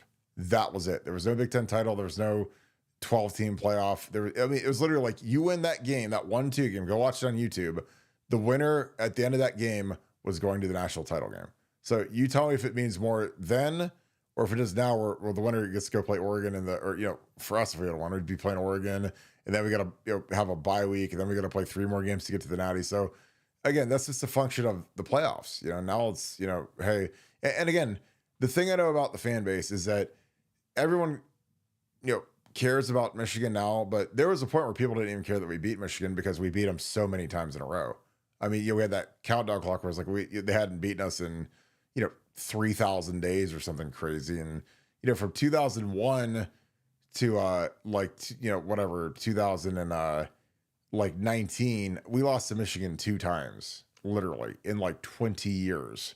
So, again, the thing about that and winning and stuff is that people get used to it. And when they get used to it, they don't get excited for it anymore. Because there was a point where people weren't even, it was just kind of like, oh, ho hum, we beat Michigan. It wasn't whatever. So, again, now our people are starting to realize it's really hard to beat those guys because we haven't beat them in 4 tries. So, um, I don't know. FDRS or FDRS, great, or FDR is great. Oh, I'm an idiot. Thank you. FDR, really? I like that. So, doing a little presidential stuff. Thanks for the 5. Can you compare and contrast how Tressel and Urban prepared for Scum leading up to the game as a former player and coach? Tress was the GOAT. Nobody's ever got us more prepared than Tress. Urban started the band marching thing where we marched with the band on Sunday night. Earl used to do it on Thursday nights. Tressel moved it to Sunday nights, which is genius because, like, Sunday, we would have this whole Beat Michigan spectacle where we'd march with the band after film study.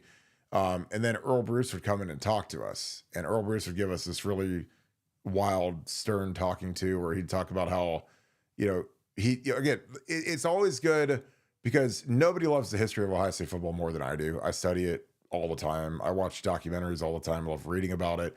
But he would talk about losing the game.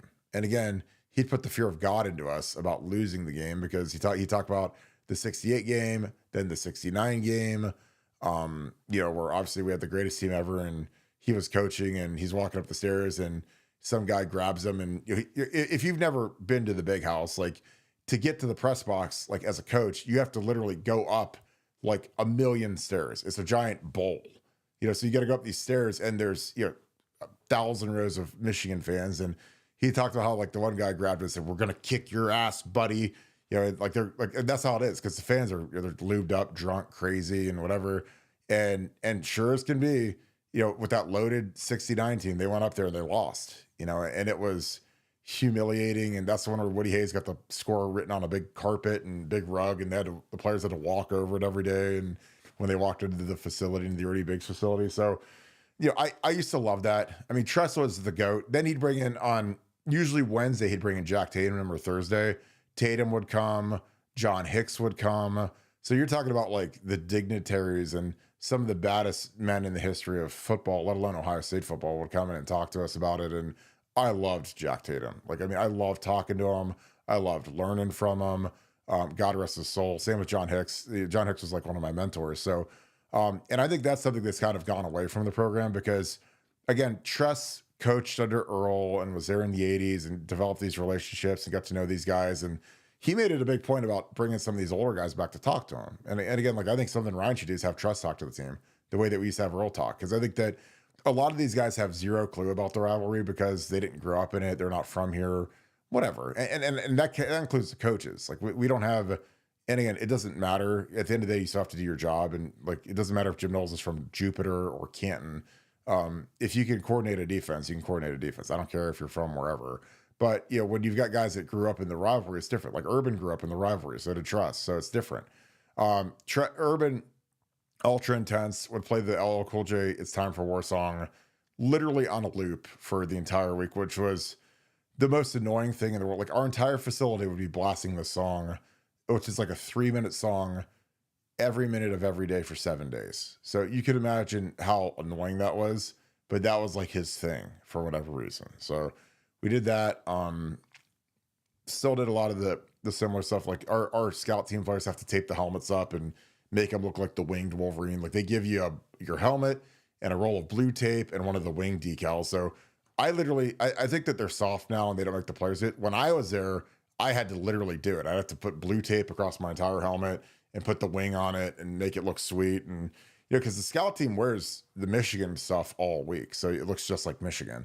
So again, that's the stuff that I think Woody started. So you do that, but they were similar. They had different stuffs. I thought both their preparations were excellent. I loved, I think Earl came in for Urban too, but Tress was the master of getting us ready to go for that game. And that's why he's the GOAT, because he was the guy that really cracked the code on Lloyd Carr. And he played against really good Michigan teams. So we never had one on a platter like we did on Saturday, which is why it's disappointing that these guys couldn't get it done. Deborah's 411, thank you for the 10. Okay, I'm sorry if you've answered this question already, but I heard last month that Day was actively looking for a new job. Did he really call the plays yesterday? To me, that explains a lot. Nevada, your thoughts? Yeah, I don't think there's the distinction. I don't think he actively called the plays, but he definitely was more involved in the game planning, was introducing new concepts, run game concepts, offensive concepts all week. He was more active than he's ever been. So, I mean, I thought the play calling and the game plan directly reflected what he wanted to do and what he was trying to accomplish. And so I think that's an important distinction. But he had a play sheet as he does every game, but I don't think he was calling every play. But he definitely had the game plan laid out, and that definitely was a Ryan Day joint for sure. As for him looking for another job, I you hear stuff like that. I don't believe that to be true, but with Ryan, we'll see what happens. I don't think if he leaves, he's not going to be fired. So if he left, it would have to be on his own volition, and I'm sure I'm sure he'd be attractive to a lot of people. So we'll just have to wait and see. See, I think that people don't realize how hot of a commodity Ryan Day is, or would be. Like if he was on the open market, he'd have a job in about 1 minute. Because again, there's some people that like to one man's trash. Like I mean, to our fan base, Ryan Day is trash. But to a lot of these fan bases and programs, they'd kill to have Ryan Day. It's like how the Boston Bruins. I'm not going to get out of the NHL. They fired the guy that won the NHL Coach of the Year 2 years ago, and regarded as a really good coach, and he got fired 20 games into the season. And 5 days later, he's coaching the St. Louis Blues. So he went from an NHL team to an NHL team because they fired him and gave him a 5-year deal where they paid him a ton of money because they thought it was an upgrade. So again, I think Ryan Day would be an upgrade over 99.9% of the coaches in college football right now. And I think that he's got good relationships and people see the development, and let alone who he would take, because how many of these guys would go with him? Would Mark Pantoni go with him? Would some of these guys, would Mickey go with him? I don't know. That's the thing you got to ask, is when you fire Ryan, you fire everybody. It's kind of how it works. And a couple guys might get retained depending on the coach, but a lot of these coaches are loyal to the people that got them there. So there'd be a lot of nameplates getting switched out on the Woody Hayes locker rooms.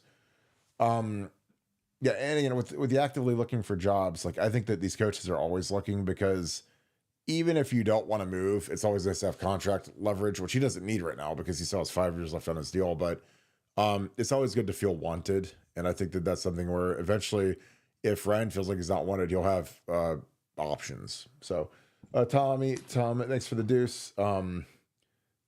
That's hilarious. Being called a sunshine pumper is your bugaboo. I just don't know where it comes from, because here's the thing. If we were Purdue Boilermakers, Scoop, and we just went 2-10 and we just lost to Indiana 66-0, then and we're trying to tell you that, hey, this team's close and this team's going to win the Natty and this team's going to compete in the Big Ten and we got great recruits coming in, then I'd get it. You get, okay, guys, like we get it. You guys are, whatever. But we were yesterday morning, we were the favorites to win the national championship.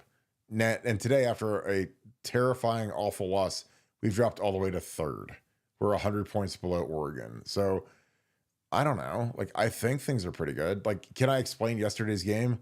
Not really. It's the worst play. It's the worst play design and everything that I've ever seen. So I can't really explain it. But sunshine pumpers, I mean, I think that, we're exceptionally accurate and we're fair and we're balanced. And that's kind of our trademark, is look, we're not here to carry the milk or carry the water for the Woody Hayes. And you'll see every other outlet except us will be pushing some sort of a narrative that they want put out from the Woody Hayes. And we don't do that. We tell you what's really going on, which is why you guys tune in here. That's why everyone watches us, including people on the beat. They watch us to figure out what's really going on. What are your thoughts, Nevada being called a sunshine pumper is your bugaboo? Because Nevada and I die laughing when people call us sunshine pumpers when we're just accurate. Because again, we don't have relationships with Ryan Day. I mean, I can text him whenever I want to, but I don't, if he leaves, great. If he stays, great. Go ahead. No, I can tell you from firsthand experience, the thing that bugs Kirk Barton is being called cuddly. He does not like that. That one sets him off, Ben. I'm telling you. Cuddly you call bear. him cuddly, the cuddly bear, and then all I hear about the rest. The cuddly bear. The big cuddly bear. Now that's his bugaboo right there. But so he likes sunshine pumper, but cuddly bear. Oh man, that ticks him off. See, I don't mind being the cuddly bear, because yesterday I was so tired. I was the tired bear yesterday. I got done with that podcast, man. I hit the sheets. I was done. A hibernating bear. Oh God, I was so tired. I got done with that podcast. I was like, I'm ready to take sleeping bear time. All right. Big Bucks fan, or one Big Bucks fan, thanks for the deuce. Can we get a 5 seed? Two teams ahead of us will lose. I don't think so, because I think that. What do you think? Well, I mean, if Texas beats Georgia and Oregon beats Penn State, I think we maybe have a shot. I don't know. Not Notre Dame. Notre Dame's Yeah, sitting there. Notre Dame's locked in I at think Notre 5 Dame because gets they don't have a conference. They don't have a conference championship game. So, because they're not a Yeah. conference. So, yeah, you're right. So wherever we play, I'd bet a decent amount of money we're gonna have a home playoff game, unless chaos reigns and Georgia beats Texas and Penn State beats Oregon or whatever. But otherwise, I think if it's chalk, I think we're in good shape. But regardless, like, we're in the playoffs, so it doesn't matter. That's all that really matters to me. Super Nerd, thank you for the 10. I can't make the play calling make sense. Is it a better playoff bracket position to lose? Is it to retain players? Did they bet against the team? Why right up the middle? Make it make sense. I can't make it make sense, man. I wouldn't have done it in 10,000 years, honestly, but that's just me. I don't know. What are your thoughts, Nevada? I think it only makes sense in the context of that Ryan felt that that Michigan was so outmanned that he could put away some narratives, he could prove a point, and he could outrush them and out tough them, and that is literally the only way that it makes any sense. And that's what I truly believe happened, and it backfired on him. And when you do that, and then you have some special teams gaffes, some untimely errors, and Michigan makes some unbelievable catches on third down and get some timely a broken tackle on the back. I mean, when that stuff happens and it all breaks away, it ends up with one of the biggest upsets, maybe the biggest upset in Ohio State history. But I really think Ryan was. I 100% believe Ryan was trying to prove a point, and I absolutely believe that's what happened. Yeah, I agree. And here we go. Lee, thanks for the 5. Kirk, you had me laughing my butt off with the Back to the Future reference. Ryan McFly, go Bucks. I mean, that's the only thing I can compare it to, because again, it's like in all 3 iterations of Back to the Future, when whatever Biff, if it was Biff from the Western age or the future or the current time, if he called Marty McFly chicken, it was like he'd lose his mind, and it was like nothing else in the world mattered except for he had to prove that he wasn't chicken. And that's what Ryan's like. It's like people called him soft or whatever. It's just like he can't get over it. And I would just be like, just ignore it. Like, don't even like give those. Did you make $10 million a year? Like, don't give those people time of day. Like, are you kidding me?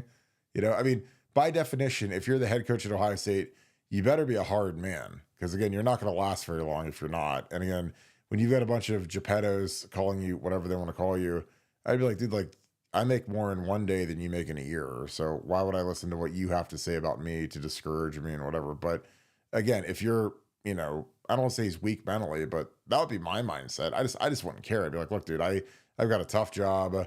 And again, I know that Ohio State fans are, can be cannibals at times. And again, I've lived it. I mean, I've lost huge games, and I've seen the best damn fans in the land in action when you lose a game. It is not fun. Been a part of a 3-3 team, been a part of 2 national championship losses. I've seen it all. Been a part of an undefeated 12-0 team. I've seen the best damn fans at all aspects of it. So you just got to keep an arm's length and just deal with it, and you'll be fine. Nevada, you like the Marty McFly thing. I love Back to the Future. I think it's a great movie. I only saw the first one. I couldn't understand 2 and 3. I've never seen Back to the Future 2. I've never seen. Or 3. Never seen either one of them. I love 2. And I loved 1. I thought 1 was one of the great movies of all time. You never saw 2? Never seen 2, and I never saw 2. Not 1 minute of it. I mean, I know the story, kind of the basic storyline. Never seen a minute of 2 or 3. So when I talk about Gray Sports Almanac, you have no idea what I'm talking about.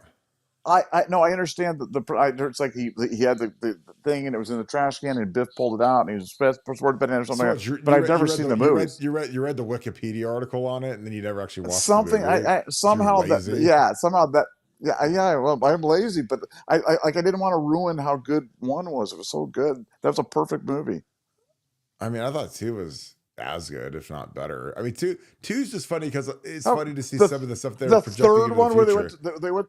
they went to the Old West, and it gets really confusing, right? Didn't 3 get really Well, I mean, confusing? the third one wasn't anywhere near as good as the first two. I didn't think.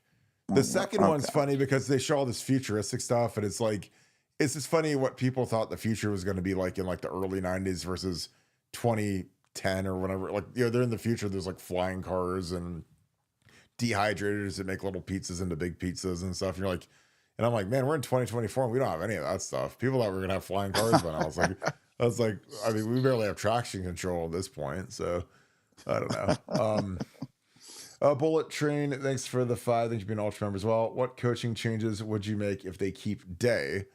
Ryan, Nevada, I'll let you go first because I don't know who I would change out, and I don't know who I'd want. There probably will be changes because if there was a betting machine that said, will they have the exact same coaching staff as next year, I'd always bet on no, because there's always somebody moves along, somebody gets a different job, whatever. What are your thoughts, Nevada? Yeah, I mean, I think Fry's going to be the guy that's going to be the sacrificial lamb. I think he's got to be, because he's run, like I said, Ryan's. You said it best. He's running out of guys to fire, not named Ryan. So I think if I had a bet, final answer, I'd say Justin Fry. Yeah, I mean that makes sense. I mean, he wants to be a head coach. I mean, I can see Keenan Bailey's interviewed for offensive coordinator, smaller ones. Hart's not going anywhere. I can see Larry potentially moving on if they want him to retire or whatever. I mean, I don't know. I'd worried about losing Edric Houston, but eventually it's going to happen. I don't know. But the thing I look at like with Larry is he was coaching high school football for all those years, and I mean he makes like $900,000 a year right now to be the D line coach. I was like, do you really want to give that up right now and go to play shuffleboard? I wouldn't. You get to coach a good room, but that's just my opinion. The career guy, thanks for the 5. I have a PhD from OSU and I'm a season ticket holder. I also donate to the school. Something needs to change. I don't want to be giving them my money. Yeah, I mean, like I don't think that Ryan is going to go anywhere immediately unless he leaves. Like again, he could leave. Like that's the thing is a lot of these guys that are maybe valued by NFL teams at different levels than Ohio State, or maybe he wants to try the NFL. I don't know. Again, I watch the NFL every single Sunday, and I watch Matt Eberflus, yak it up and run Caleb. I mean, Caleb Williams has already gotten his coach fired and his offensive coordinator fired. So, could he go there? And again, I have no basis for that, but I see a lot of NFL teams that spend a lot of equity in drafting quarterbacks really high, and then they have like a defensive coordinator as their head coach, and the kid doesn't develop at all. So would it pay to go get a Ryan Day to teach him how to play quarterback? Probably. But again, I don't know. That's just my opinion. So, Nevada, are you giving the university any more money, or are you going to hold off just like the career guy? And again, I appreciate you. Thank you for the 5, my friend. Yeah, I mean, look, I think that when you do that, when you don't give money to the school, if you're a regular donor to the school and you're not going to give money, then I don't know. I mean, that is one way to protest. If you feel like, that is your God-given right to withhold money from the thing. I'm withholding money until I get my plaque back. And I'm so mad at myself because I was in Columbus this weekend, and I was going to go and look for my plaque there because I have a good big cuddly friend in Columbus who never gone and found my plaque. And I was going to go, it's not there anymore. And I don't believe you. And I was going to go. I was going to go on Friday. I drove and over I there. got caught in an ice storm, and I'm driving in an ice storm on Friday to get in there, and I can't get in there. And then on Saturday there's a game, and I get up early. Kirk picks us up. We go there. We go to the Grove. We have the tree lighting. We have the Christmas carols around the tree. And then after the game stinks so much that when I left today, I didn't want to go to the Woody Hayes, and so I didn't get to see my plaque. So. Because it's not there. Kirk, here's what I want you to do. Go there and FaceTime me, and I'll direct you to where the rock should be. You FaceTime me when you go there, okay? It's cold outside right now. You should drive back. Drive back. Load up the Winnebago. I'm not driving back. Boy. Not going to do it. Not do it. That ice storm was terrible. Anybody who was driving on Friday night, I was driving through Indiana. It was like a big ice storm. It was terrible. Man, that drive was perilous. There was cars all. It was like the Indy 500 or like the Daytona 500. There was wrecks everywhere. It was awful. Kiki said it wasn't that bad, and you're over exaggerating because Oh, oh yeah. you're Oh, like Mr. Magoo behind the wheel, Mr. she was Magoo. sleeping in the back. She was sleeping in the back as I'm driving She from probably Green is Bay. just like, There, she's. my dad's driving 35 miles an hour the whole way. It's like, oh Oh god, my I must have God, sleep. I was cooking. I was cooking, man. I was Cooking cooking. 45 miles in the ice storm of death. Maurice Clairette, what's the score if Colson Loveland and Will Johnson play? I'm just so disgusted. It was number 1 at home, 2 without 2 of their best, 3 against the judges of their natty team, 4 against a walking quarterback with our supposedly generational talent. I don't know. I mean, I don't know if Colson Loveland has another touchdown or a field goal, but I don't think Will Johnson. I mean, we didn't throw it as much as we needed to, so Will Johnson's not really relevant. And their guys made plays when they needed to. I don't think that instead of throwing it to the little white receiver, they start to Colson Loveland. And so I think it'd be about the same. I mean, I think they would have made some impact, but we're talking about tight end here. What's he going to get? 5 catches, maybe 6 catches? Like, I don't think that's going to be some sort of a crazy bump in productivity, but it's just my opinion. Nevada, your thoughts?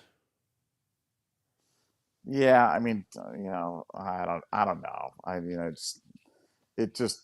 Like I said, when they announced Colson Loveland was not playing, and I'm out there and I've seen how jacked the crowd is, how jacked the team is. Man, I would have bet the ranch. If I would have had better Wi-Fi in my suite, I would have bet the ranch on Ohio State. I literally tried to get on the Bet Online app, and I could not get on, and it like saved me a bunch of money. So don't ask Nevadabuck for betting advice on the Buckeyes. God's like, hold your horses. God looked after me.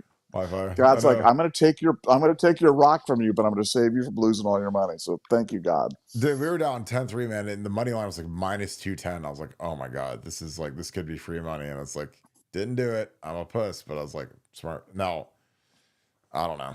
It is what it is. Maurice Clairette, you also added 6 against the first year coach, 7 against a 500 squad. Got to get a third one. Sharon Moore's an idiot too, so we lost to an idiot. We could go on a run and win the natty, and they'll always hold that win against us, and they should. We're owed nothing by having more talent. If we win the natty, that trumps losing to Michigan. I'm sorry. Like, I mean, yeah, I would lose for sure. I would lose to Michigan every single game I played in to win a national title. So that's just me. And I could be wrong. I could be crazy. I could be whatever, but this kind of is what it is. Monty Mitchell, thanks for the 5. What do you guys think needs to change the coaching and recruiting philosophy-wise if we don't win at all?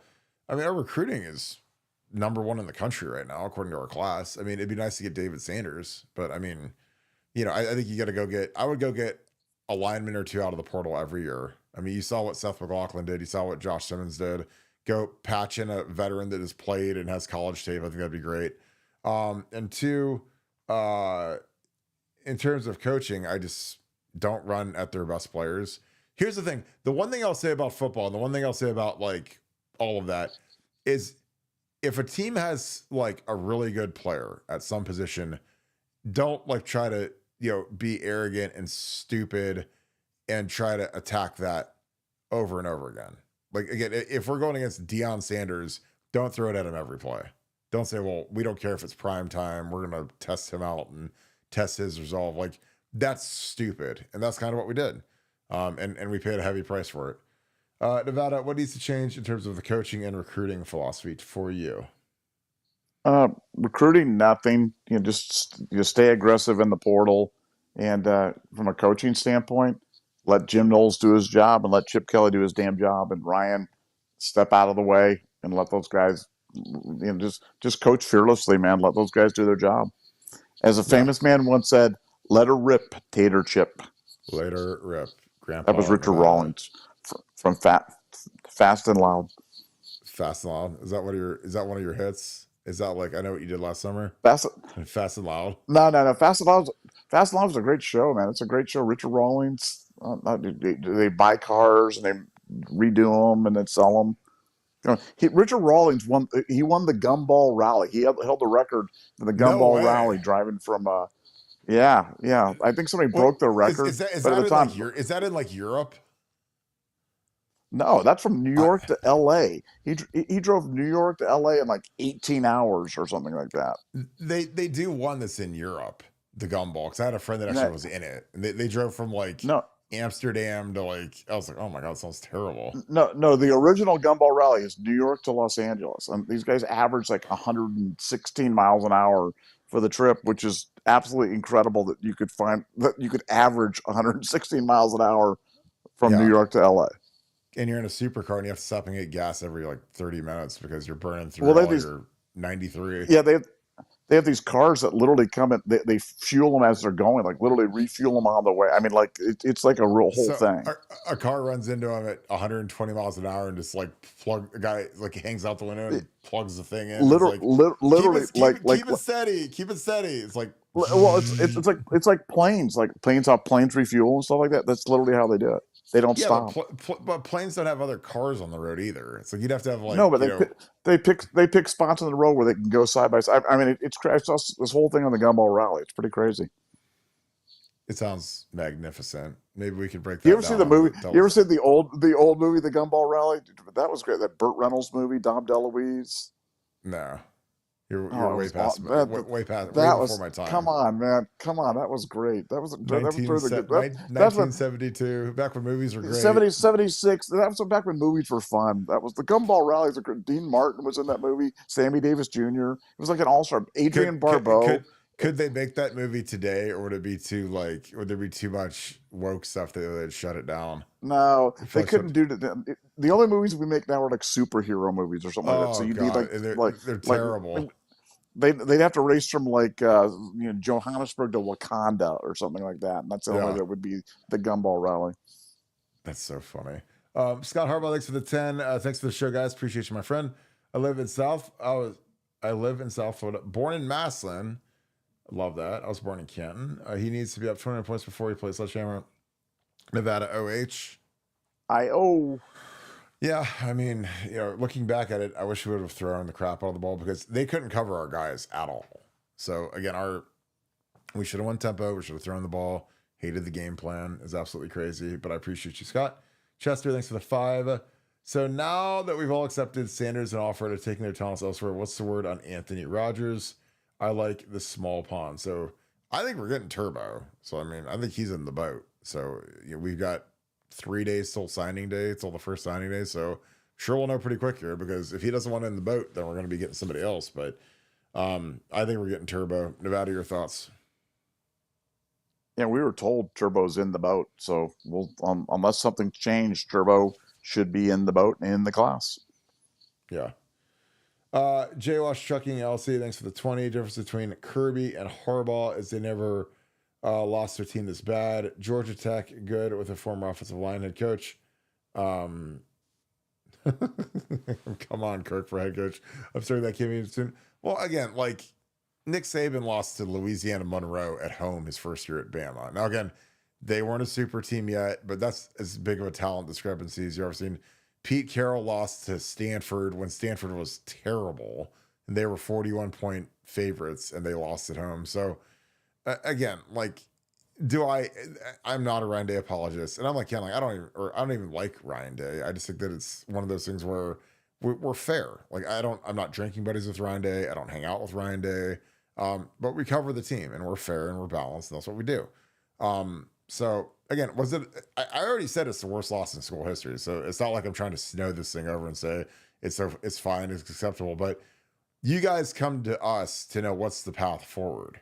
What do we need to do? And like, well, we have the playoffs still, and we still have the best roster in the country. So again, we gacked it up all over our own field on senior day, and I'm sure those guys feel terrible, but we have a chance to go make some hay elsewhere. Nevada, your thoughts? There's between Kirby Smart and Jim Harbaugh is that they've never lost their team this bad. What are your thoughts on that?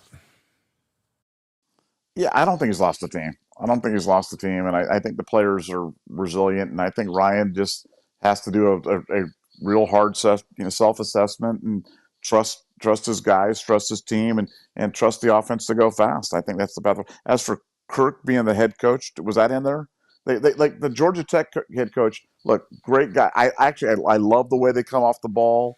I love it, but man, he didn't even know the rules, man. They were going for 2. He tried to set up the kicking team on the second overtime. He literally didn't even know the rules. But I do like the way they play. I do like the way they get off the ball. And Kirk, we could make hats and say make Ohio State coaching cuddly again. And Kirk could be our candidate for a head coach at Ohio State. I would get behind that one 100%.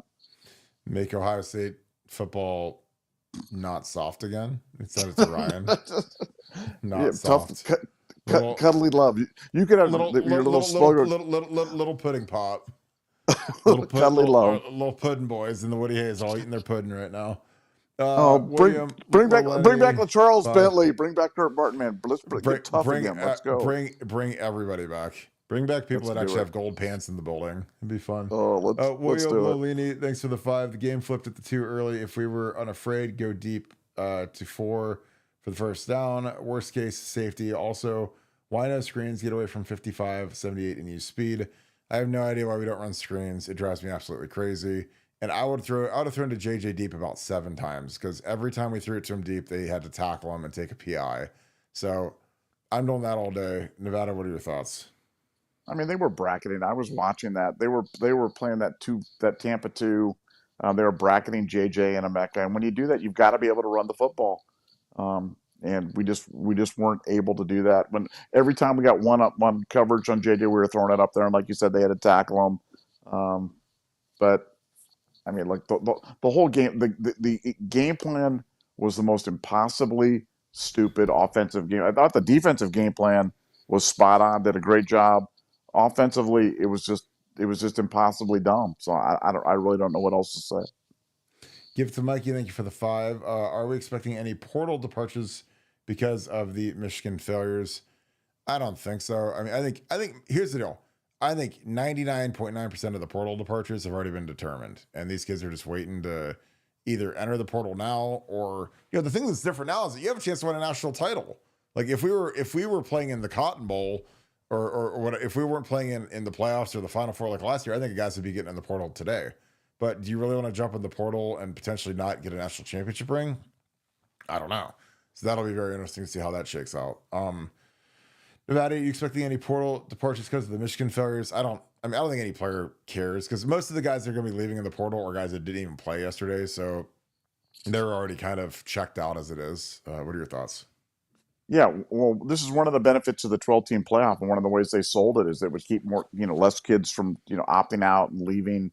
But we will absolutely have portal kids. So that we're not saying we're not going to. We'll absolutely 100% have portal kids. But nobody's portaling because of the Michigan game. They're portaling because there's no path on them going forward. And as Kirk said, it's going to be rare for a kid to portal when you're still playing for a national title. Not that it couldn't happen, but that won't be widespread. John Howland, thank you for the 5. I just want to say thank you to you both. These shows have been like therapy. Been through every emotion in the last 36 hours. Dude, you're telling us. I mean, we were happy as can be and pick the Nevadabuck and the family up, roll over to the stadium, all excited, do a little photo shoot at the tree, go into the stadium, all excited. Nevada sitting there is like, it's cold out. Do you think it's going to affect the throwing? I'm like, no, of course not. Why would it? Now, I didn't know that Ryan wasn't going to throw it. That affected it more than it being cold. And then we go through the game. We tie it at halftime. I'm like, oh, we're getting the ball at third quarter, driving home. We're going to take control here. We've been great in the third quarter. And it just never showed up. And we missed another field goal, and we end up losing like turds and lose 13-10. So again, I didn't see that coming. It was terrible. It was depressing. I went on right afterwards for 45 minutes while Nevadabuck was hiding under his car. And then he got on. I was sobbing. He was sobbing under his car after some bum like kicked him and said, "Hey, get up, Buttercup. You need to go do the Scoop World Order podcast." And so he gets out of being hiding under his car, gets on the show, and rolls for another 2 hours. And that was a monster yesterday, man. I was exhausted, but I appreciate you tuning in. Nevada, do you have anything to add? He said the show is like therapy. It might be like shock therapy sometimes, but that also counts as therapy. Your thoughts, Nevada? It's therapeutic for us too. I mean, I know it is for me. I know I'm speaking for Kirk, but I'm sure it is for him too.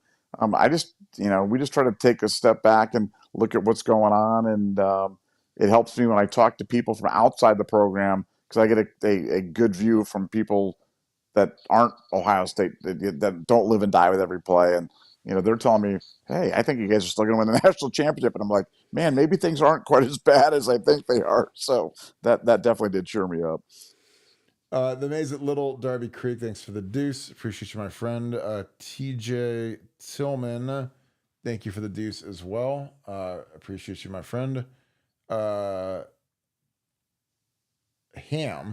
That's a great screen name. Nevada, the Christmas ham. Thanks for the 5. When Trusted Urban dominated their fans would attempt to diminish the meaning of the rivalry as well. I don't think that should be the mindset. Well, I mean, I'm not diminishing. I'm not diminishing the rivalry. I'm just saying it doesn't mean as much as it used to.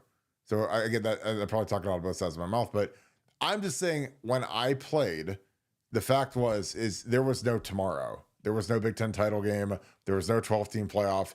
If we lost the game, we're out of the national championship. If you win the game, you're into the national championship. And again, last year when we lost the game, if we won the game, we're in the Final Four, we're in the playoffs. When we lost it, we're like, oh God, we're going to Cotton Bowl or whatever stupid bowl game that isn't in the playoffs and is completely irrelevant. And dudes are going to opt out. So now that there's a 12-team playoff, I don't, losing the game, it's terrible. It's dishonoring. You don't get gold pants. You feel like crap for a month and everyone's disappointed, but you still have a chance to win a national title. Last year, that wasn't the case. 22 was one of those weird years where we were able to sneak in as the number 4 because we were just so good and we lost that Michigan game. But, I'm not diminishing. I'm just trying to tell you guys that that's just how it is. Nevada, what are your thoughts? When Trusted Urban dominated their fans, Michigan's fans would attempt to diminish the meaning of the rivalry as well. I don't think that should be the mindset. What are your thoughts? Yeah, no, I think you're taking what we're saying out of context, because it's not that, not that I don't care about the rivalry. This is just a simple acknowledgement of that there's been a fundamental change in the way that they crown a champion, and the fact that so many people look at these things, and there's people, to be up on the wall in Ohio State, you got to be a national champion. It's like the national championship teams; those are the ones that get honored. Those are the ones that get streets named after them. So losing to Michigan, it changed our playoff odds, but it didn't eliminate them. So that's different than what it's been in the past, and we're just talking about acknowledging that difference. Not that it doesn't hurt to lose to Michigan, because I'm still hurting. I'll be hurting. But I'm telling you, 99% of my hurt is because I hate the Michigan fans so much, and I hate that they have scoreboard. And they do. And they have scoreboard, and there's no excuses. They beat us in Columbus. No excuses. And I hate that. I absolutely hate that. And that will grind at me for a year until we get a chance to get it back then. And I hope we resolve it next year. And it'll grind at me every day until we get it right. So that's where I'm at. Yeah, and like what you're saying is like this is literally the second team in the history of Ohio State that could lose to Michigan and still win a national championship. And the 22 team was the first.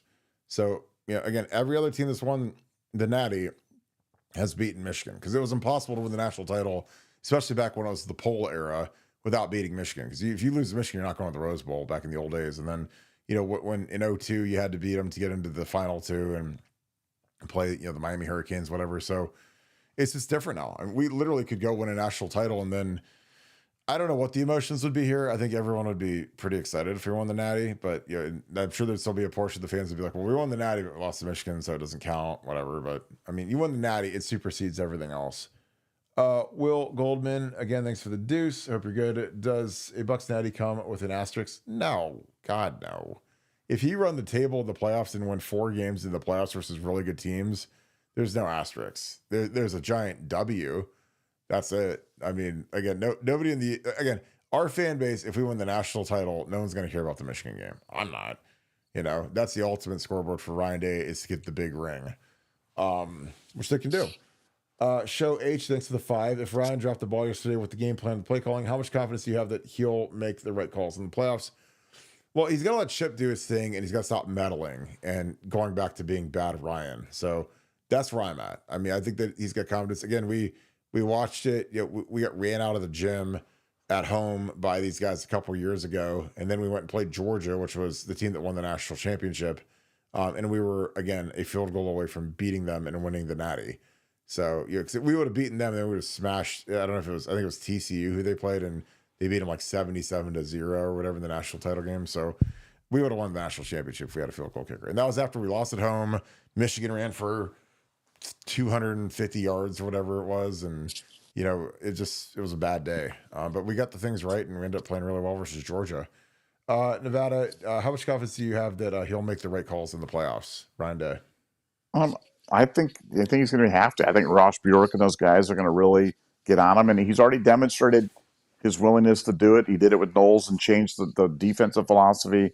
I think he'll change the offensive philosophy, and we'll see. We'll see if I'm right. Stephen Piper, thanks for the 10. This is so funny. Day seems to do a lot of praying, and that's nice and all. But it seems like Urban seems had a few guys who weren't willing to shive a dude, which I imagine it's like shank or knife or whatever. I think that's missing. Thoughts? Nevada, I'm going to let you go first on this one because I want to hear your thoughts before you already know my thoughts.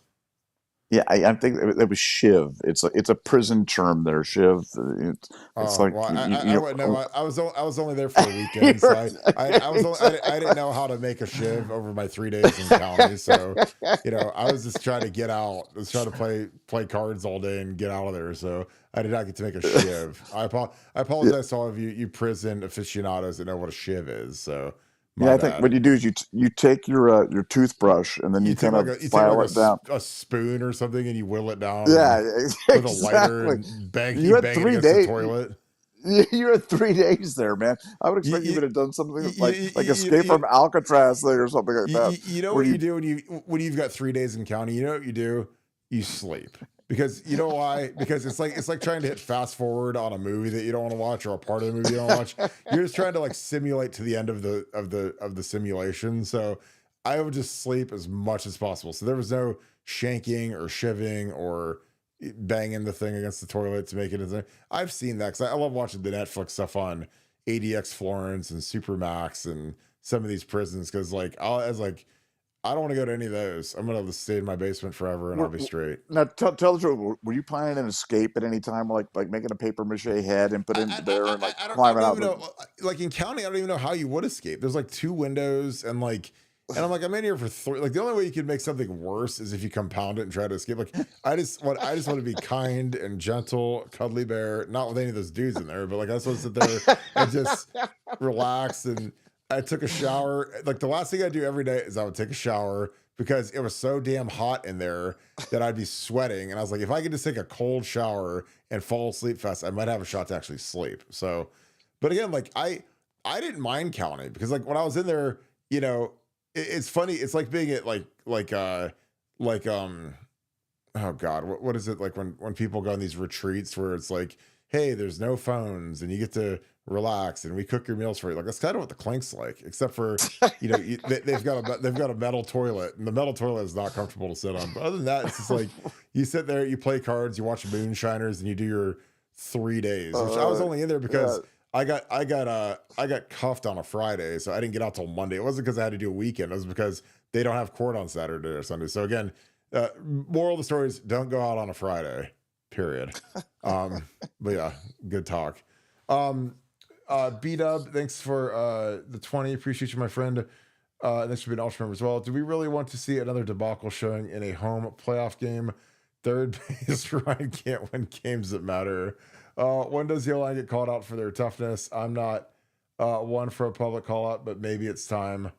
I don't think we're going to see another debacle because again, Michigan for whatever is Ryan's, poltergeist at this point. But if we play anybody else, we usually do pretty good. Like when we played Penn State last year, real good, and played Indiana, and Notre Dame was a really good team when they came in here 2 years ago. So I don't know. Like I think we'll be okay. I don't think we'll be terrible. Nevada, and when do we call the all-out for the toughest? Well, I'm sure they're getting called out internally right now. And those guys read what people write, so they're not stupid. They know what their reputation is at this point. So, Nevada, what are your thoughts? Do you really want to see another debacle in a home playoff game? What are your thoughts?